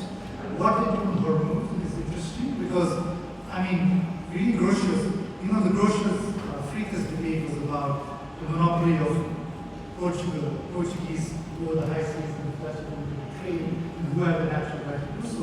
Some of this is the arguments on Hormuz, etc. But suddenly you have a debate going on on who controls what. And one of the public goods that America always offered was free navigation. That's no longer the case.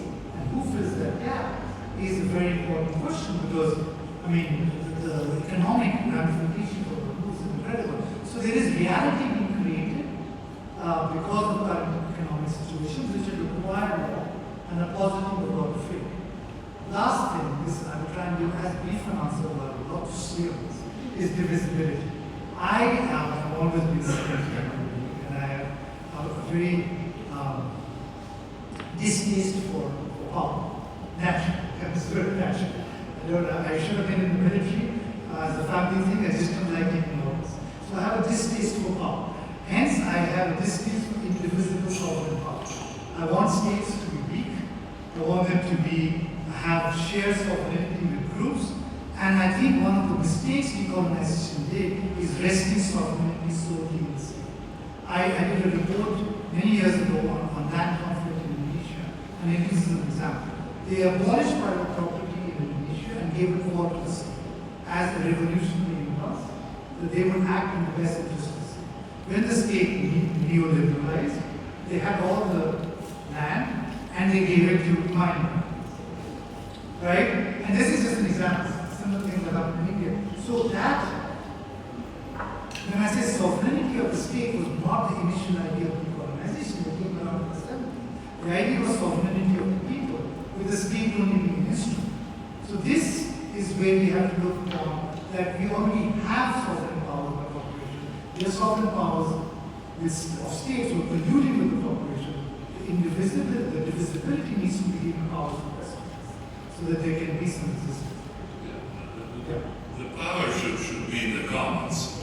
That's because the problem is that without a legal articulation of the commons, this really turns down to a lot of the predicaments of our time.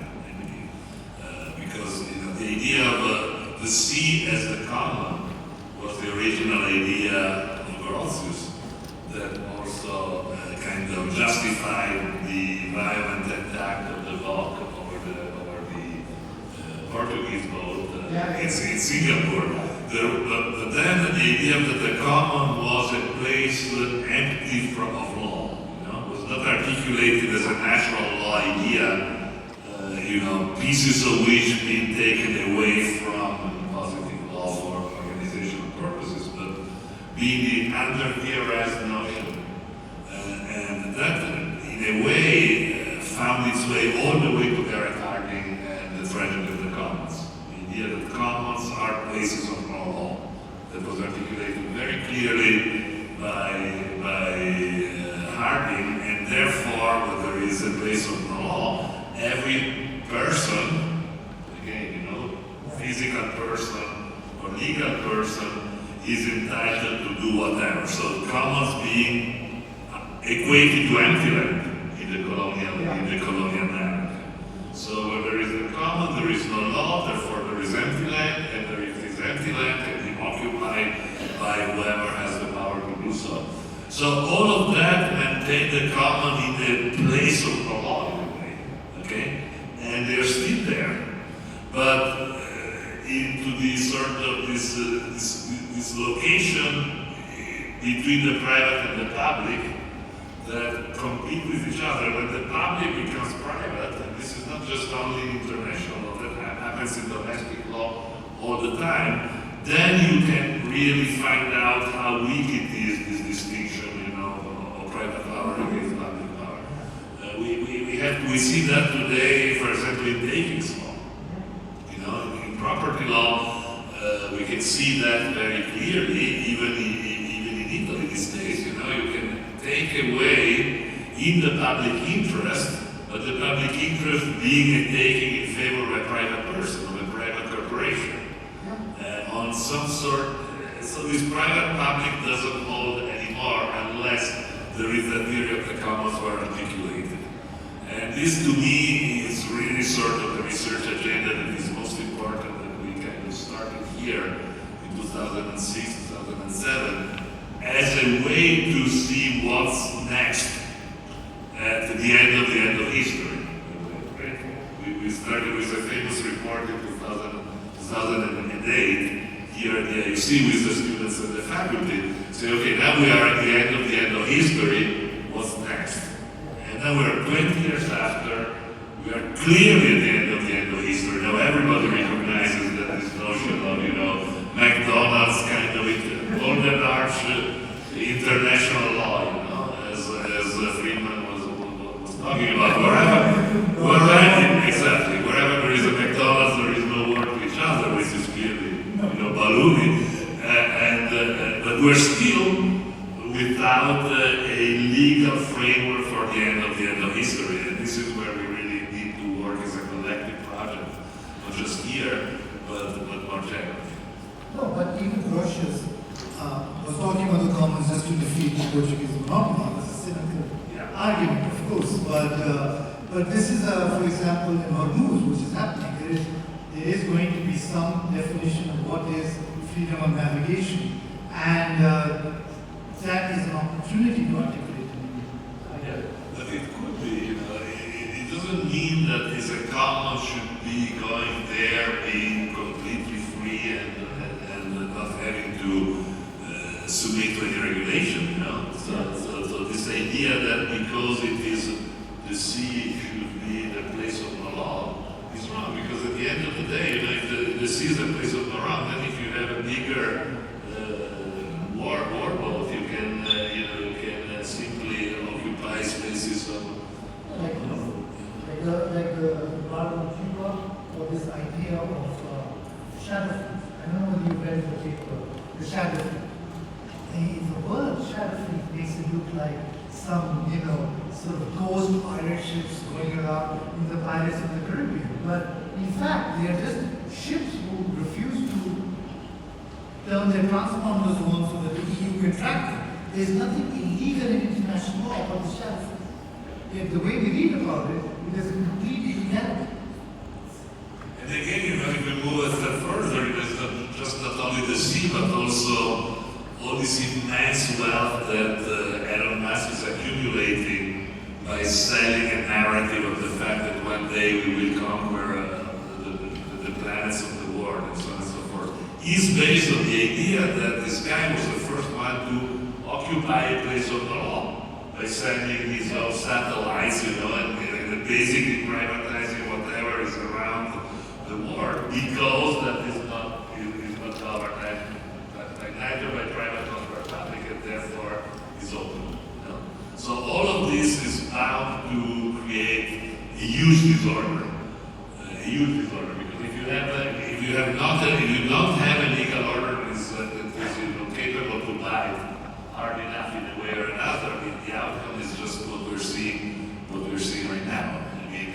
major global disorder. So there is little space for being optimistic if you reason, in terms of reason, but maybe there is a good space for, as the Brits say, much space for improvement.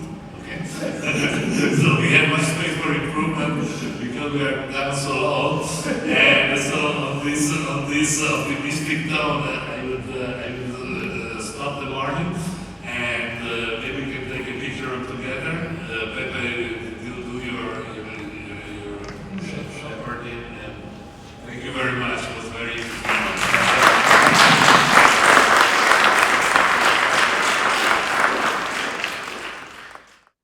Hello, Gunter. You are one of the oldest friends of the International University College of Turin. What is it that made you come and keep coming all these years to the IUC? Welcome, Pepe, and everyone who is in the room. And I really regret that I can't be there because I always enjoyed my visits to the IUC because, let me explain this in a few sentences. I think the IUC is a superb institution. It's actually solitary because it's, in my view, it's the only law institution in Europe, at least, that has a left sort of pedigree, and I really come there depending on regardless of the costs of planes and hotels, because I always think this is, it's, for me, it's really a treat every year in April, I think, and it has been a treat for 12 years. And I must say, I always found teaching the master classes extremely valuable for me, from my own experience, because I have rarely a chance when you teach in Germany, for instance, or in the US, don't have a chance to meet so many brilliant, interesting young scholars from the global South.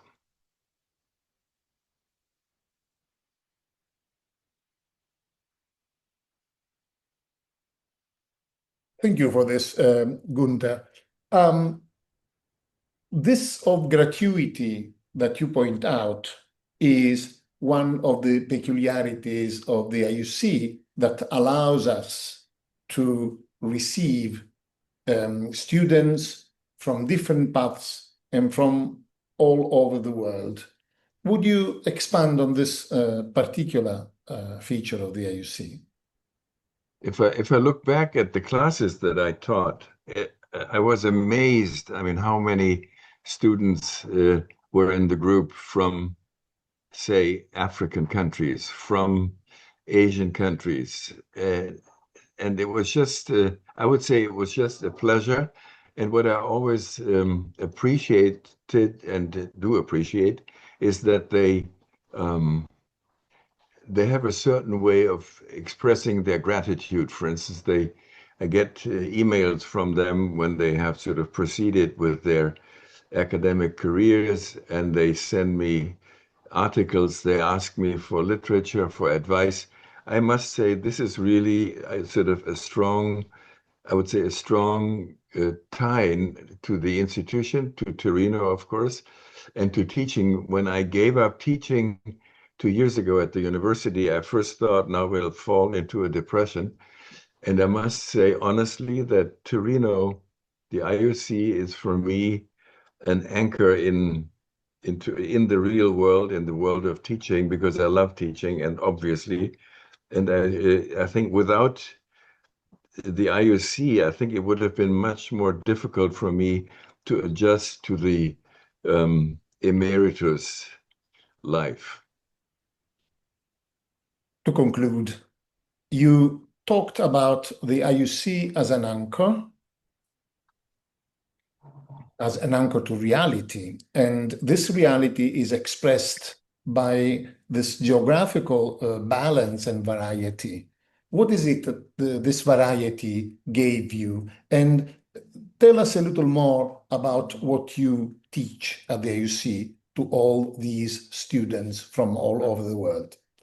I think over the years I've taught comparative law, comparative constitutional law, legal theory, and during the last 5 years, authoritarianism. I mean, the critique of authoritarianism, obviously. And what I've found in the IUC is that the students were particularly keen on sort of discussing with me problems of method in comparative law, as well as problems of how to cope with authoritarian regimes. So this is very unusual. I mean, I feel that the combination of students from different cultures, from different countries, sort of help me, and of course they help the group, sort of in a way to make, to have a learning experience that is much richer than the learning that you find in a regular law school. Thank you so much for being with us today, Gunter. Thank you so much for having been with us all these years, over a decade with Gunter Frankenberg. That is one of our many achievements at the IUC. Thank you, Gunter. You're welcome, and I want to come again. We have now Sasha Stojanovic. There he is. Sasha is now a professor of economics at NYU in Shanghai. He's an alumnus of UC himself. He's originally from Serbia. And please, Sasha, you have the floor. He teaches now at the UC. And Sasha, you have the floor. Thank you so much. Thank you.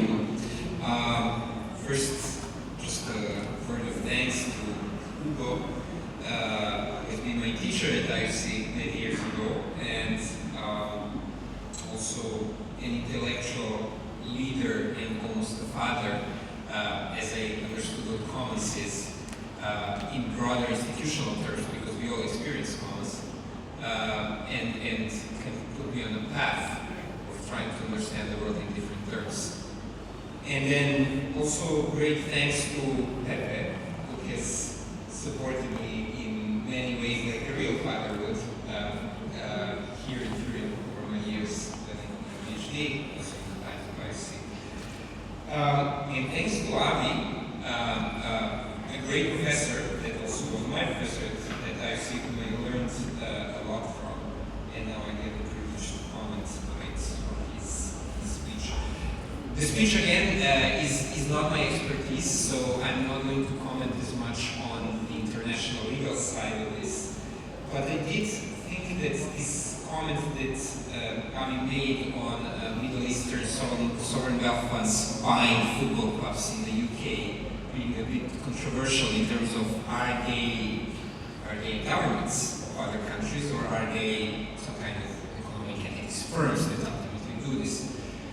And I would like to propose a thesis here that we can then contest and discuss if of interest to understand this, because I would ultimately say that these sovereign wealth funds, and then I will broaden this, are entities of the dollar, first and foremost, and then they are entities of particular jurisdictions in the Middle East, and then they are entities of capitalist accumulation. Right? But first and foremost, they are entities of the dollar system, which is verified by the fact that most of their holdings are in dollars, in different forms of shares.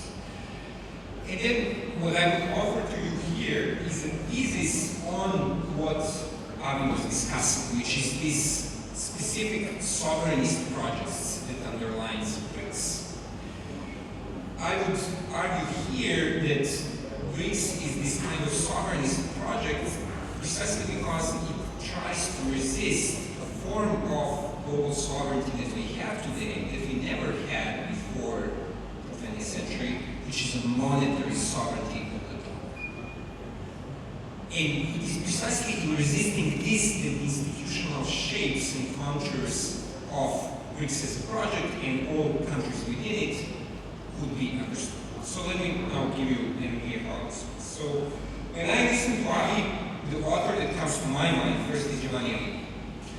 Giovanni Arrighi, the great master, teaches us about basically two, let's say, fundamental principles of capitalist history, and these are the principles of capitalist accumulation on the one hand and territorial domination, and how they combine in different ways throughout history, from the Genoese times through the Dutch times, to the British times, and ultimately to the US times. Just to remind you, his argument is that US corporate form is different than the British corporate form or than the Dutch corporate form in that it internalizes transaction costs, right? It establishes these extremely long and spatially dominant supply chains, and it externalizes protection costs, right? It externalizes protection costs onto the US hegemonic project with NATO and its military power around the world, which, and that is significant for him, operates as a policing repressive apparatus, rather than imperial repressive apparatus such as the British Empire was. Right? It doesn't dominate territorially by establishing jurisdiction, but rather by policing, and thus enabling for the US corporate power to operate.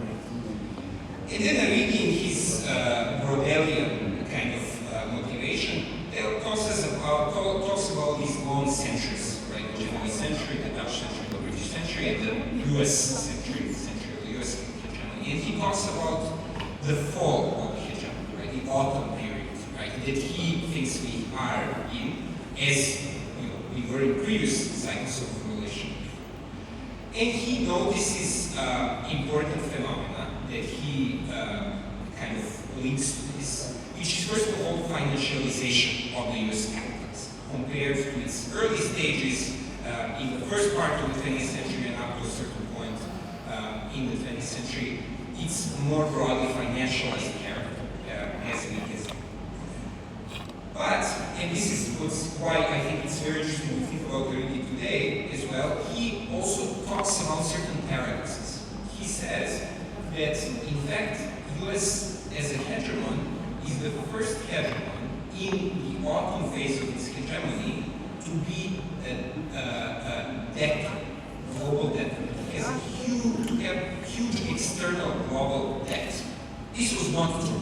In fact, financialization as the autumn period of previous phases of capitalist accumulation was defined by the hegemon being an investor, being a financial power that invests capital in the burgeoning next center of global knowledge. And thus, the Genoese invested in Amsterdam, and thus the Dutch invested in the City of London, and thus the City of London invested in Wall Street. However, today we find ourselves in a situation where US Wall Street, if you wish, is not investing on the net globally, but rather it's borrowing.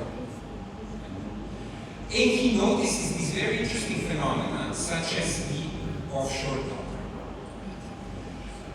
I would argue, if you read closely Arrighi, what we need to notice is that what is really missing in his account is the way that money is created. Right? He works with a kind of old standard notion of money as commodity money, which was really true historically as a way to understand money if we think of the Genoese hegemony, which was about amounts of gold ultimately held, about the Dutch hegemony, again, amounts of gold being held, British hegemony, amounts of gold in the Bank of England, that ultimately were flowing out at the end of the Second World War, and were not enough to repay what was being bought by the British in the Second World War from the US. Right? However, we don't live in that world anymore, as we know. In fact, since the 70s, gold is, even if someone could argue that before 70s, before the abandonment of the gold standard by Nixon, we lived in a world where gold mattered. Bretton Woods, at least the letter on paper, was about gold holdings in Fed, in the US Central Bank, that were ultimately something that one could obtain if one brought the dollar. And then Nixon reenacted this. That's a conversation that we don't need to have, whether gold really mattered at that time, or was it just a fiction. But it doesn't matter now. We know that for sure. So this is something that we miss in understanding the hegemonic process that is at place today within this. Now, there is a way in which people think about this today, and one way to systematize this transformation is to speak about the disappearance of what is called the triple coincidence of political sovereignty with economic sovereignty and monetary sovereignty. Right? We used to live in a world where sovereignty was always these three things at the same time. You had the issuer of the domestic currency with the domestic formation of capital that fit in global capitalism of the time, and ultimately the issuer of the domestic currency, right? That political institutions control. Today, if you look at any country in the world, let's take Italy for example here, there's no lira, we have the euro. But even if we move to Nigeria, it doesn't really matter as much what's going on with the Nigerian currency in Nigeria. It matters much more what's happening with the dollar for any company in Nigeria. Secondly, in terms of economic sovereignty, it matters much more than what Italian or Nigerian companies do, what global US corporations do. Right? So the political institutions, to the extent that they still have some sovereignty, ultimately are being subsumed under economic and monetary sovereignty. And I would insist monetary sovereignty. Now let's look at the US.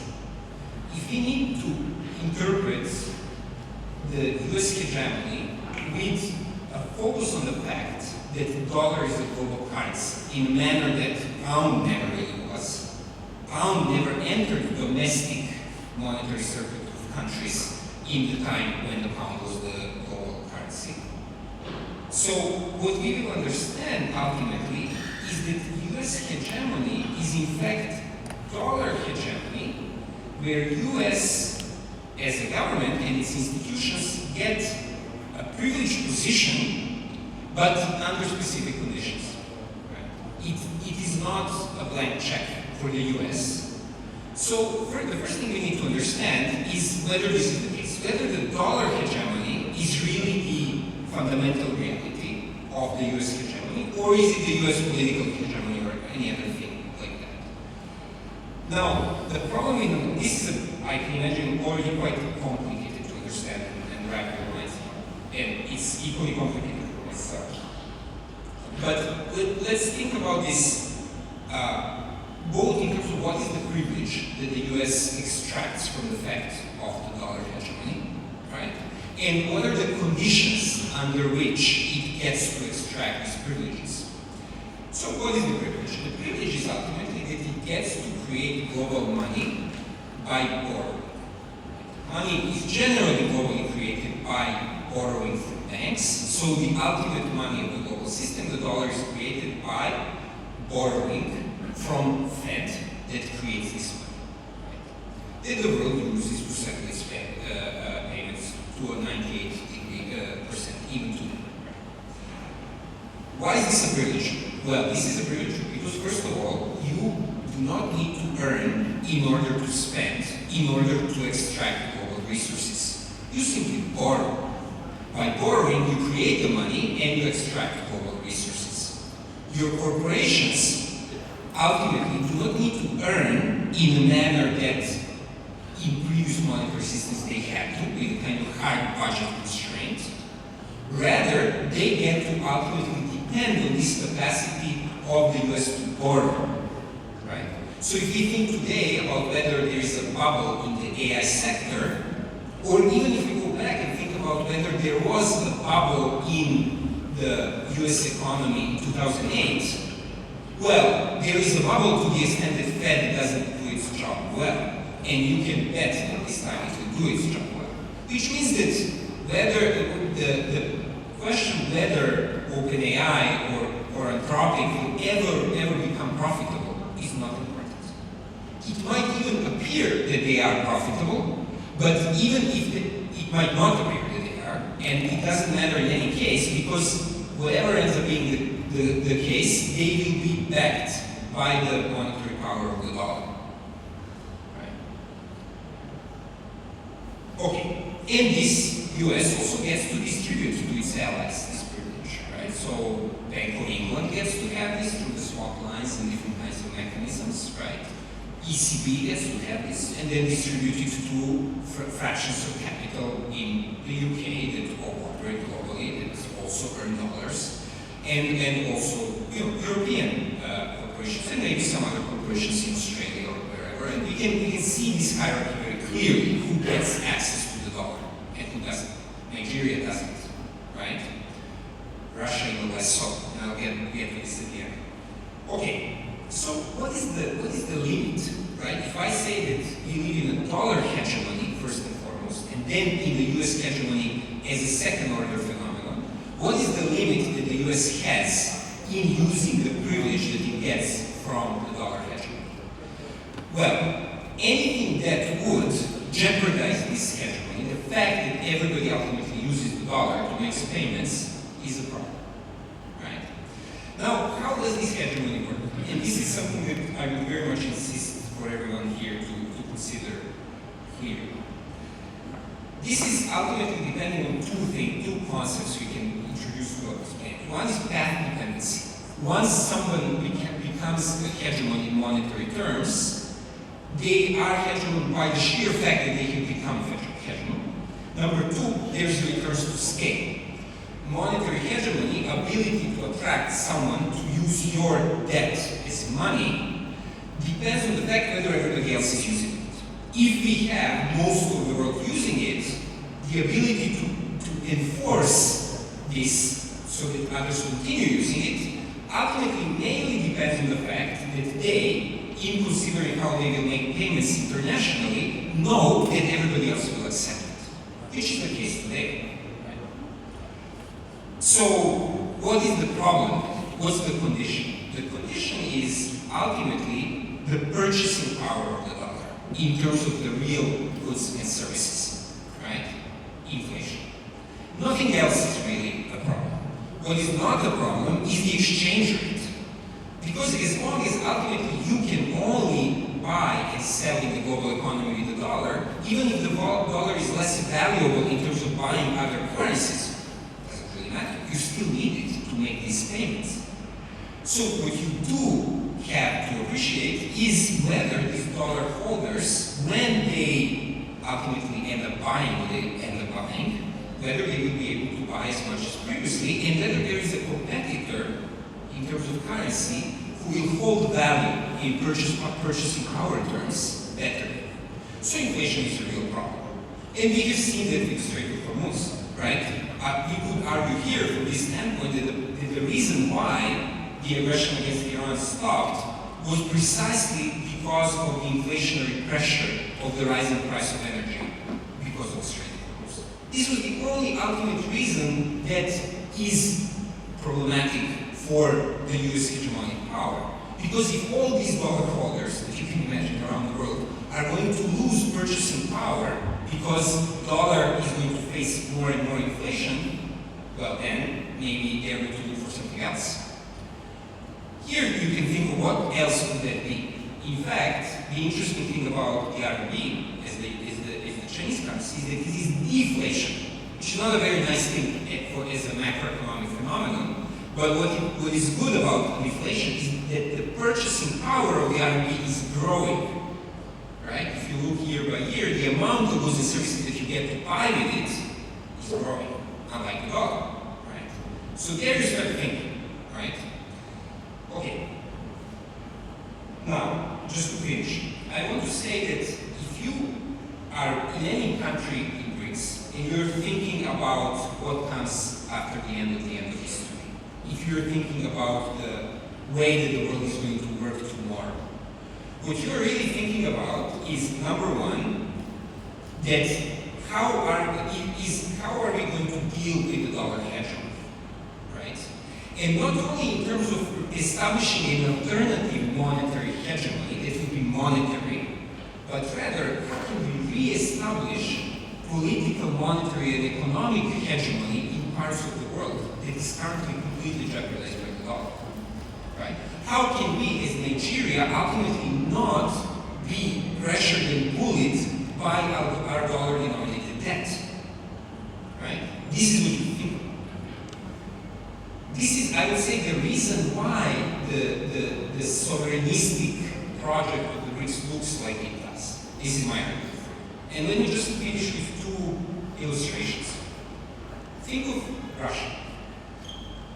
What happened in Russia, and what was particularly interesting about it, and unexpected in a way, is that when US financial warfare was enforced on Russia, right, when Russia was kicked out of SWIFT, where all its global dollar asset holdings were frozen and then basically nationalized by the US and redistributed to its allies, Russia didn't budge. Right? When all the big corporate supply chains that were basically interacting with the Russian economy stopped interacting with it, or stopped interacting to some extent, because we know they didn't stop interacting, Russia didn't budge. Right? So Russian project, economic project, you can understand as a project, sovereignistic project, for re-establishing economic, monetary, and political sovereignty over there that they didn't have before that. Right? If you think of China, Chinese economy is very particular in the sense that its capital account is closed, which means that you cannot move for financial reasons large amounts of money across the board.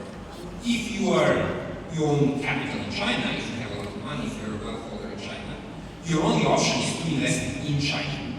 Right? And this is what is politically stopping you from moving wealth and economic power out of China, out of the Chinese economy. You need to constantly reinvest in the Chinese economy. Right? And this is something that gives you a sense of why China and Russia today are maybe the only examples of sovereignty in this triple coincidence: political, monetary, and economic. Right? And that might be the horizon of the BRICS. It seems to be the horizon of the BRICS. When we think of BRICS ties, when we think of the New Development Bank, when we think of the offshore RMB, because RMB is now issued by banks around the world that are not Chinese, we see that ultimately this is never a project of establishing an alternative to the dollar in the sense of establishing a new free currency that will govern the world the way that the dollar does. Rather, these are bridges that are supposed to help sovereignistic projects of Kenya or Nigeria or Iran, whomever, operate within their ultimate sovereignistic goals. That's all.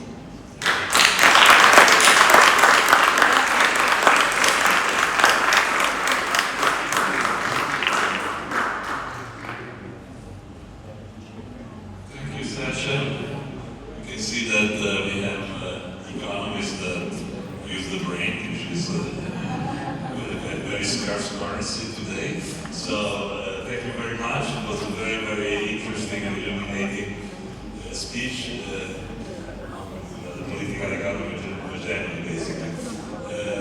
Now after we had the philosopher, the political scientist, last but not least now we have the economist, last but not least we have Camila Vergara, who is a political scientist. She's the director of research at the IUC. She just was appointed in that position a few months ago.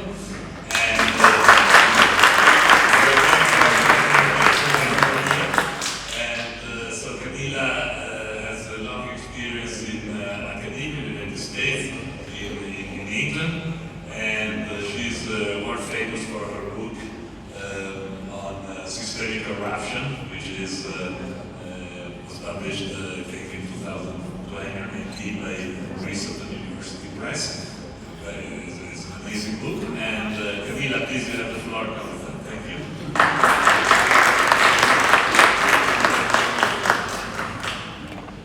Thank you so much.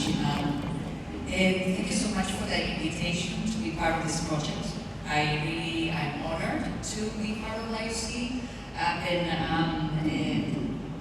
I've been teaching, this is my 4th year, and I'm really honored to be part of the counter-hegemonic part of education worldwide. I have learned so much from my students. The classes I have taught at Columbia, I have taught in England, in many places, and I have never encountered the students that I have encountered at the IUC. So please, give a applause to students. So my area of expertise is law and democracy. So I want to bring back from when was talked about sovereignty as international law. We have economics, and I want to kind of bring the law and democracy and liberty together. It's not only 20 years of the IUC, it's also 250 years of the United States of America, the first so-called constitutional democracy of the world. So we are having these anniversaries, and I think we need to kind of bring them together in a critical fashion. So all of the legitimacy that was talked in the first keynote and afterwards basically is all of the structure is based on legitimacy, based on how do we make law. The law is made by democratic bodies. It's based on popular sovereignty, not only sovereignty, but popular sovereignty. A very, very dangerous illusion, at least in my view. On separation of powers, on rights, on very aspirational rules. And we have now the idea that basically people are the ones ruling their own systems. And this is, of course, false. We, as citizens, we give our power to others to rule us. We don't make the law, our so-called representatives do. And now we know that the majority of public bodies around the world have been captured by oligarchic interests, by corporations. Today we have the most strongest kind of law in the world is commercial law. It's transnational, international law that is based on trade agreements. That kind of law is enforceable, because if you don't agree or you try to get out of the trade agreement, you become a pariah state. So it is a law that is self-reinforcing, and it's a law that is not made by parliaments, it's made by corporations. We have in this, since the start of the genocide in Gaza, we have known that humanitarian law, which is the kind of best law from the citizen's perspective, has been crumbling. We know that the law that is based on individual rights and human rights is not really enforceable. There's no big Leviathan that will come and force states to actually comply with the law. We know that the international system, based on the UN, is an apparatus that was built not to forward humanitarian law, but to actually stop any actions against the imperial powers. And this is something that we have always known, but now with the genocide in Gaza and other conflicts around the world, especially with the US bombing everyone and everything, is clear that that international apparatus is corrupt or was designed this way. It's not something that has been corrupted with time, it's something that is by design. And of course, part of the issue here is that most constitutions around the world are also by design oligarchic, in the sense that they have the right to private property as one of the most important rights, if not the most important one. Avi went back to Grotius. I would like to go back to John Locke. John Locke is the father of liberalism, is the father of this kind of thinking of separation of powers, popular sovereignty, individual rights, and the right to property as the most important right that the state is there to protect. The idea of the limited state, how the state cannot basically interfere in private trades and private agreements. So this is a thread that we need to kind of pull back and kind of unravel in order to imagine a different alternative system in which the hegemonic ideology is not pro-business or pro-for-profit, but actually for people. One of the things that I have touched in my work is the concept of corruption. And when I started working on this book, book that Ugo was mentioning, Barack Obama was president. And of course, when you have a good president in the United States, everybody is very happy. And when I came with this idea that basically constitutional orders are systemically corrupt in the sense that they are for profit or for, they protect more corporations than people, and this is by design, not by an error in the system, it was kind of a crazy idea because Obama was super cool and he was, dealing and helping corporations in a manner that people perceived as friendly. Then Trump came along, and that kind of idea became visionary. So from kind of being a ridiculous idea, become a visionary idea, but basically we are in the same system as Avi said at the beginning. There's nothing, you cannot take the bad apple out of the basket and expect for the basket to be integrated in a way and be good. It is part of the threads of the basket that are rotten, and whatever we place in this basket will rot as well. So we need to really think outside of the box in terms of how do we recreate the system and how do we think about law itself. Because in the majority of our countries and in our minds, law is equal to something that is right, something that is good. If something is legal, we should protect it. We should abide by it. However, we have seen that, at least from the beginning of the 20th century, many of the laws that have been corrupting the system have been basically created in a way through the kind of legitimate paths, but they have deepened the corruption and allowed for oligarchs to amass more and more power. Part of these basic laws, for example, are the campaign finance laws, the laws that regulate lobbyism, right? That allow for some kinds of regulations to basically go against the common good, and we cannot really call them something that is corruption because it's legal. So we have been legalizing forms of corruption for too long. Therefore we need to rethink the relation between law and liberty. Not because something is legal, it means that it sets us free or allows us to be free as citizens, and not because something is legal means that it's not corrupt. We need to think about corrupt law as a concept and kind of project it into the international order as well.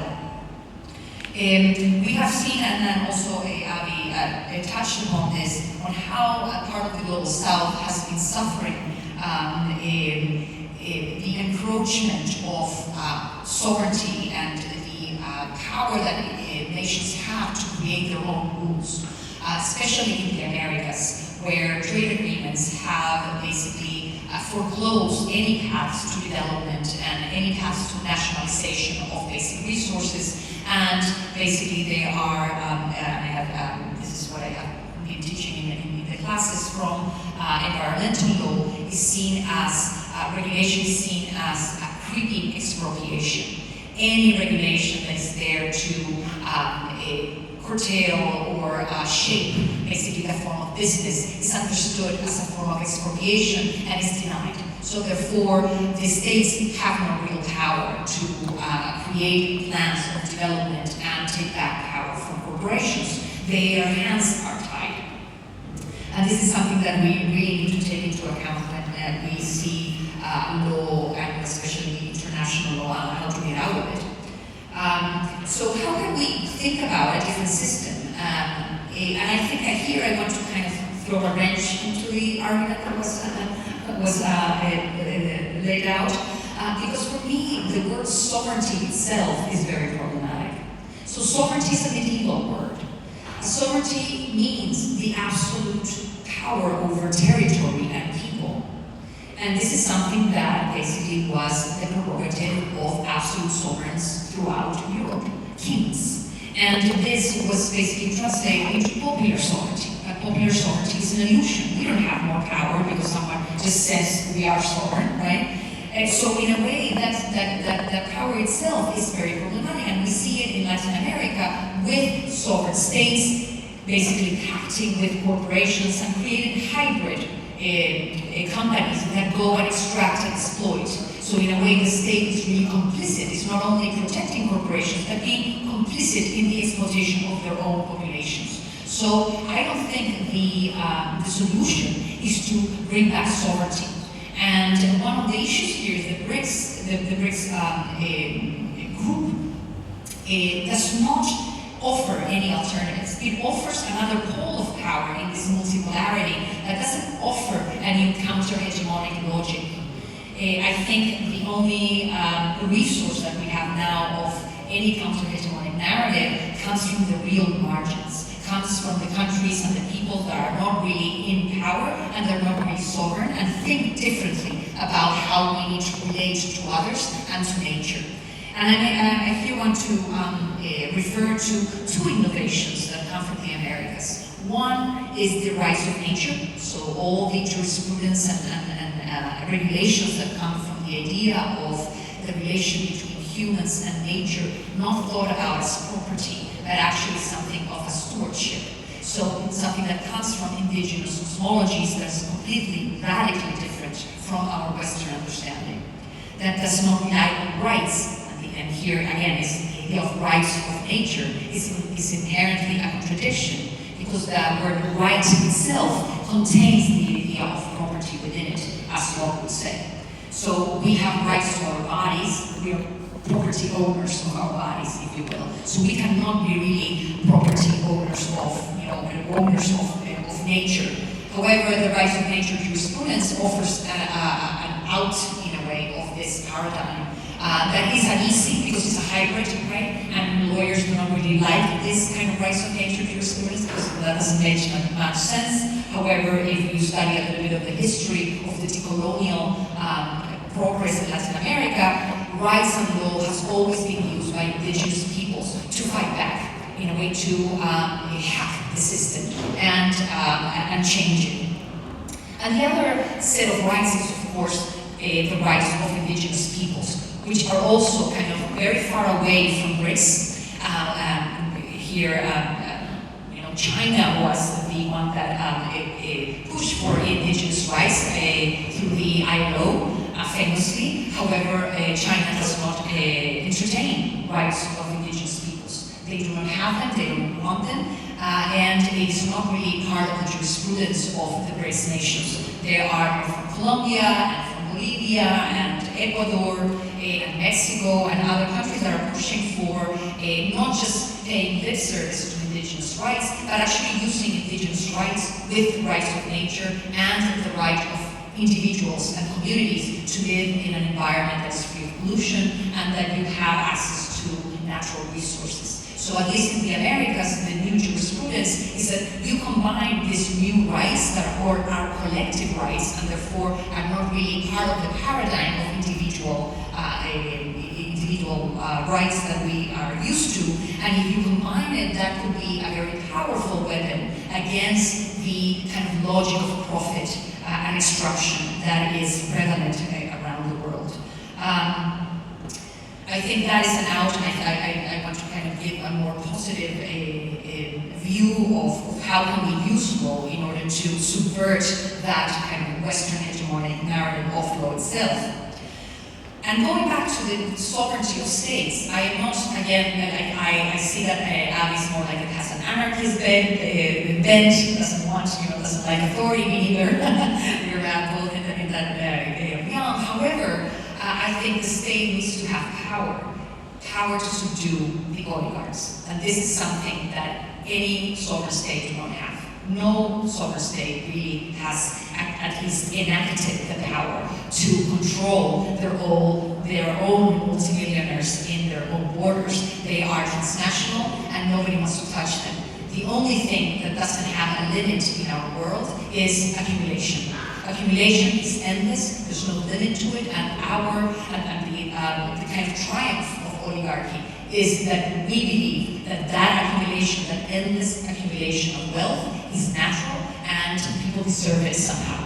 And we are unable to fight back because we are also have the right to property. And I think one of the triumphs of the early revolutions they were bourgeois revolutions was that everyone understood that the right to property was sacred, even if 90% of the population didn't have any property. It was an aspiration, and today we still do not have property, and we still defend the right to property as it was really a human right. We need to understand that human rights are completely different from property. And this is something that in our minds we need to start separating, at least this is what I think. I want to finish. I want to talk a little bit about this new role that I have been awarded to be basically have a vision of what we can do together at IUC. So looking back at the 20 years that was before, and now looking for the next 20 years of what can we do together. Because we are in a moment of systemic corruption in which we have oligarchic democracies all around the world. There are degrees of oligarchic democracy or degrees of oligarchic capture in every constitutional order. We need to be clean about this, be clear. And when you start from a moment of systemic corruption, you need to think about alternatives in a very serious manner. And of course, the faculty of IUC is really top-notch. We have people from all over the world that are experts in their areas, and we really need to pull resources together to create a research agenda that is really counter-hegemonic, that could pull from the very resources of the expertise that we have, and really talk about other kinds of sovereignty, like food sovereignty, like seed sovereignty, sovereignty that has to do with not with the state, but actually with the communities that are the guardians of those resources, and not really the state that wants to weaponize and patent those seeds and is undermining the food security of everyone. So there are many topics that we can think of, from the environment to food, to security, to surveillance, to technological resources, that we need to think from a different paradigm. I agree that BRICS is an alternative, however, it's an alternative within the system of sovereignty and property rights, not an out of that system. So even if I can support that alternative in order to balance and make the current system a little bit better, it's not really changing the system. So I think the IUC being in the vanguard and really pushing the limits of critical thinking, we need to put an agenda out that is going to offer a real alternative to academia and to the majority of the population. So thanks so much.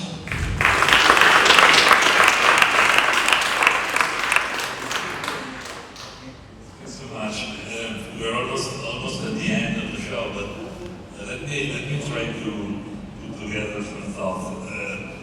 Geopolitically, I think there is a fundamental agreement that the American century might be over, that hegemony lost its component of seduction, that the United States was dubbed the rule of law.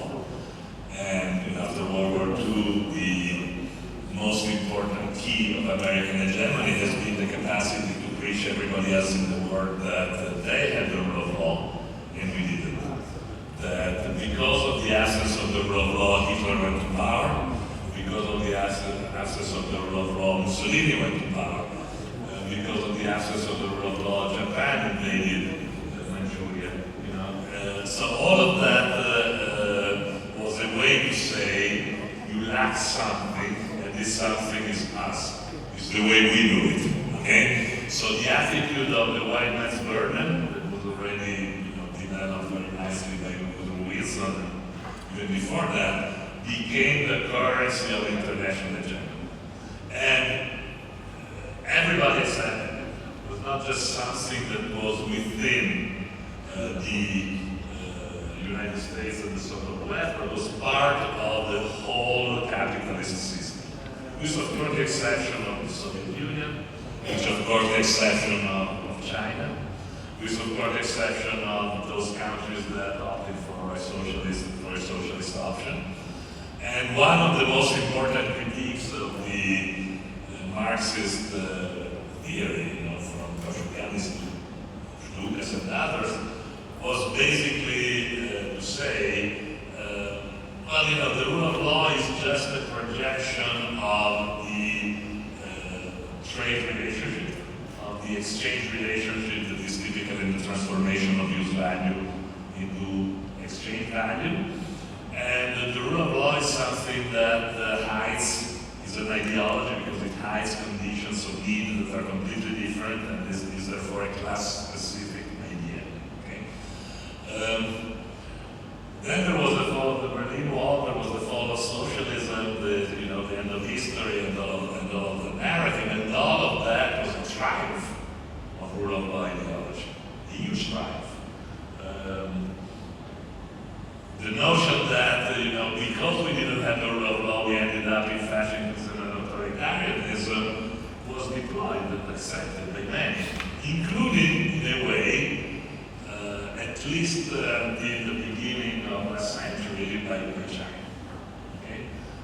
China sent hundreds, thousands of their scholars to study in American and European universities to understand the rule of law, to understand why they were lacking the rule of law, and all of that. And then they came out with a notion which is rule of law with Chinese characteristics that was something very different from the rule of law.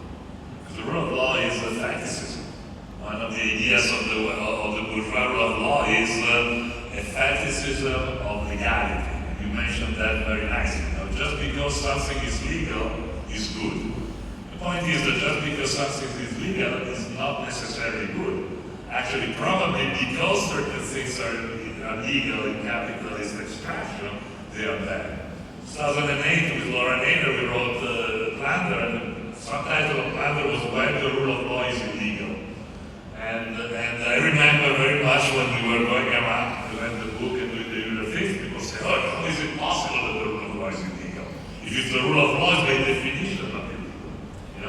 And so there is this kind of oxymoronic position. Now, where sovereignty fits in all of this is a very good question. In a way, Camila is saying, okay, if there is the decline of American hegemony, what would happen, as always was in the law in the past, another hegemony will come up. So there is an hegemony that declines, another one will come. French hegemony declines, the German one goes up. German hegemony declines, the American hegemony goes up. So an exchange from hegemony to hegemony. Camila says, no, counter-hegemony is not just another hegemony. It's a way to change the very notion of hegemony. There should not be, and there will not be, perhaps, another system that preaches to everybody else in the world how things should be done, that bullies everybody by saying, I'm bullying you, but it's for your own good. You follow me and you'll be happy and safe. That is not happening. Now, I believe that in a way, China is already taken a different path, a very different path, in the sense that if you look at the trade relationship of China with Africa, with other countries, certainly there is not a lot of preaching about ideas. There is a lot of doing business, and the doing business is very clearly something in which you are pretty much, in a condition in which you have some sort of mutual and reciprocal, horizontality. Of course, that the deal, there is the stronger, there is the weaker. That's out of the question, but there is also an attitude of superiority that the American always had, the Westerners always had, and the Chinese don't appear to be having. Said that, it is true that the BRICS emphasizes a lot sovereignty as an idea. I'm not so sure that I agree that every single country in the world is not capable of controlling economic power, so that every single state in the world is incapable of asserting its might over the economic system.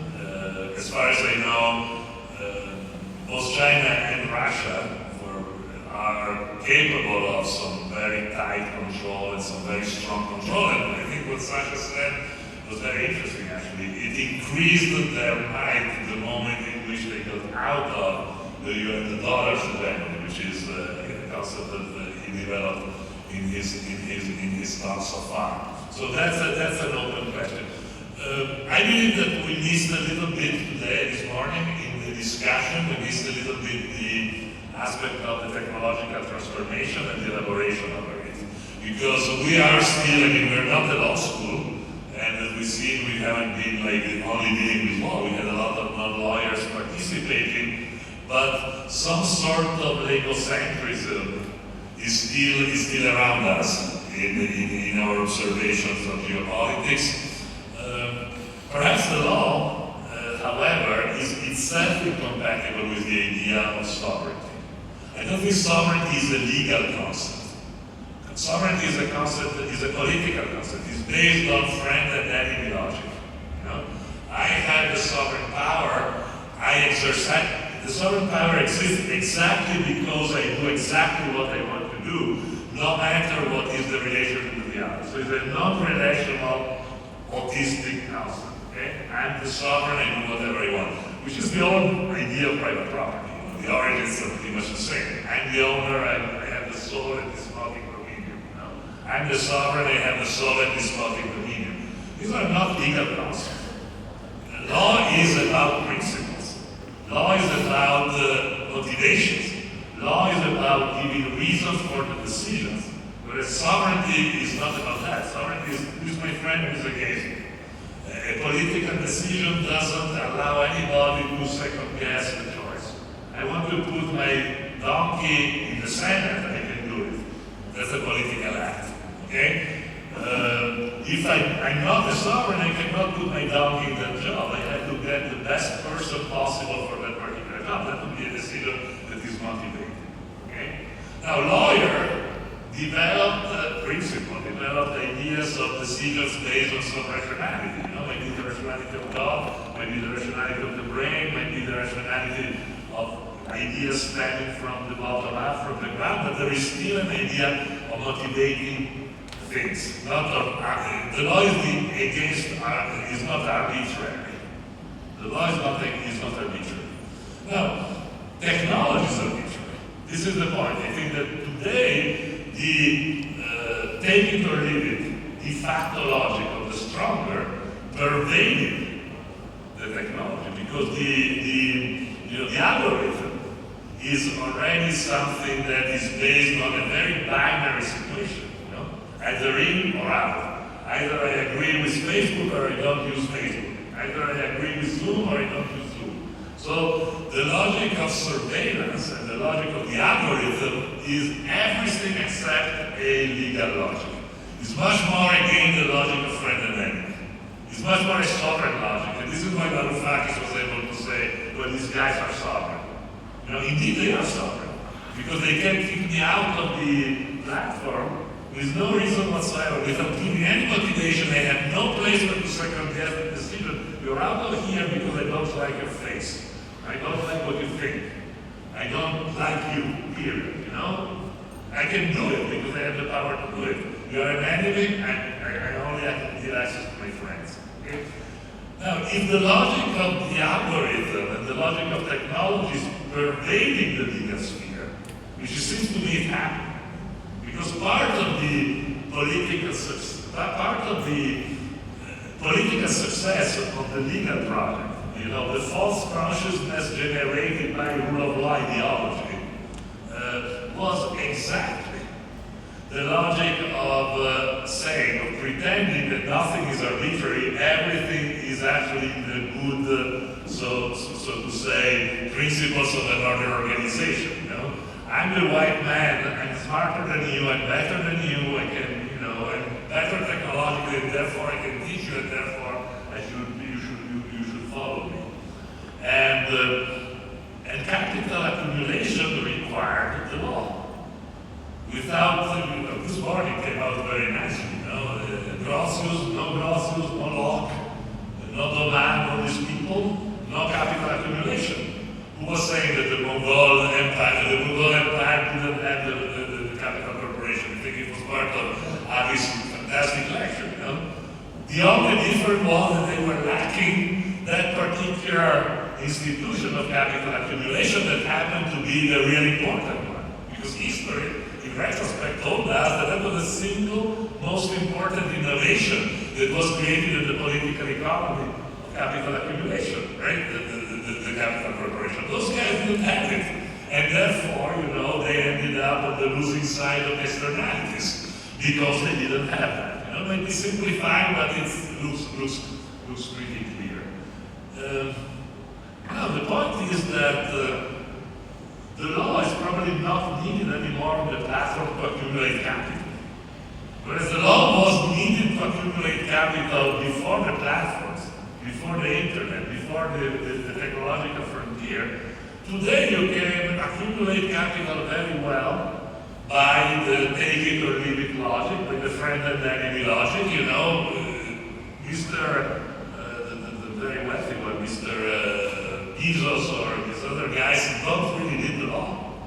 Actually, they have enough power to become richer and richer and richer and richer without law. And systemic corruption arrives because whenever they violate the law, they buy out the judge, they buy out the legislators, they can create their own law exactly as they do the bylaws of their corporation. Okay? So law is not needed anymore for capital accumulation. If law is not needed anymore for capital accumulation, then all the good ideas of lawyers are also something that might not be considered so much.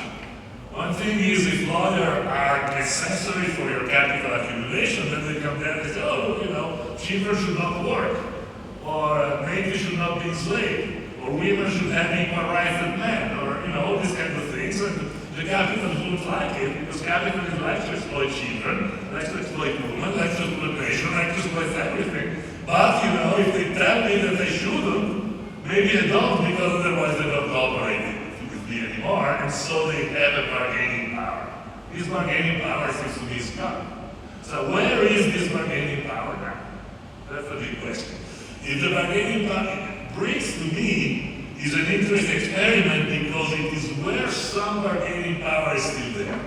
Might not be the whole thing, but is not yet completely in the hands, of accumulating by de facto conditions.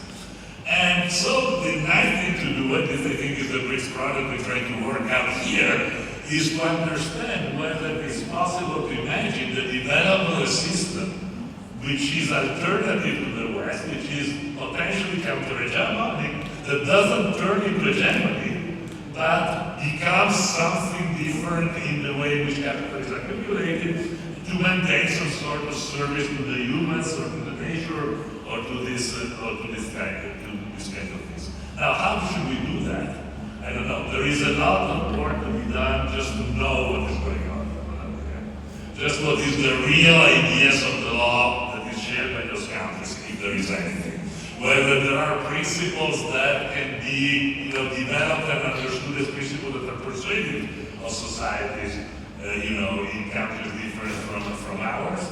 All of that is, I think is a big dark place, which as Calabresi was saying, the scholars should look in dark places and describe them as precisely as they can. So right now we have a dark place, which is the very legal system of the BRICS, not just a political system based on sovereignty, but a legal system based on principles that we can somehow describe and contribute by describing that. That might be some of the part of the agenda you are pointing out. And to do this, we have to think not as nationals of a country or another, but as member of the human family. Now, as humankind, I think that we now have one thing that we know to do better than ever before, which is the capacity to plan, the capacity to predict, the capacity to organize a path that is ordered, exactly because that technology is not necessarily to be used in the collective project of making Bezos richer and richer and richer. The collective project could be different. We all work without knowing it in the collective project of making these people richer. We could well work in a different collective project that is introducing some long-term, some planning into the picture now, which is needed because none of the predicaments, the physical predicaments we have, the environment, first of all, can be decided in the timing of a legislator. They need a vision, they need a plan, they need something stable. And today we can plan. So the narrative of the end of history, the narrative of there is no alternative, von Hayek. What's the theory of knowledge of von Hayek? No market exchange, no information, no planning. If you have no market exchange and no information, then you only produce, size 42 shoes. Because you don't know whether the feet of the people are 42, 43, 44, or 45, and therefore you're about to say, look, the Soviet Union. collapsed out of an incapacity to plan. Now that capacity is out there. I think it is our challenge to use that capacity in a collective product that is not just making the richer richer, but actually doing some of the kind of work we would like to do, from the creation of the world that Cacciari was talking about. I'd like to die in a world that was a little bit better from this or that perspective. That on the capacity of planning is something that is in abstract possible.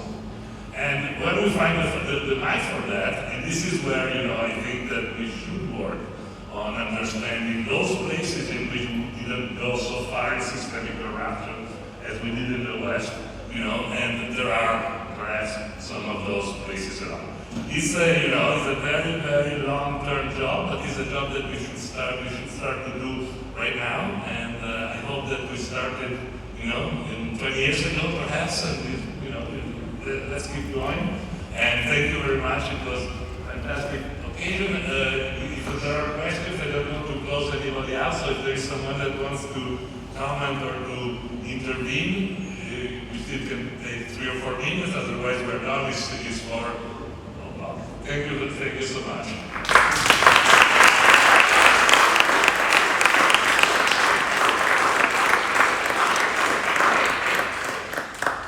Lovely. So if there are no questions, yes, no? Okay, then long life to IUC. Thank you very much.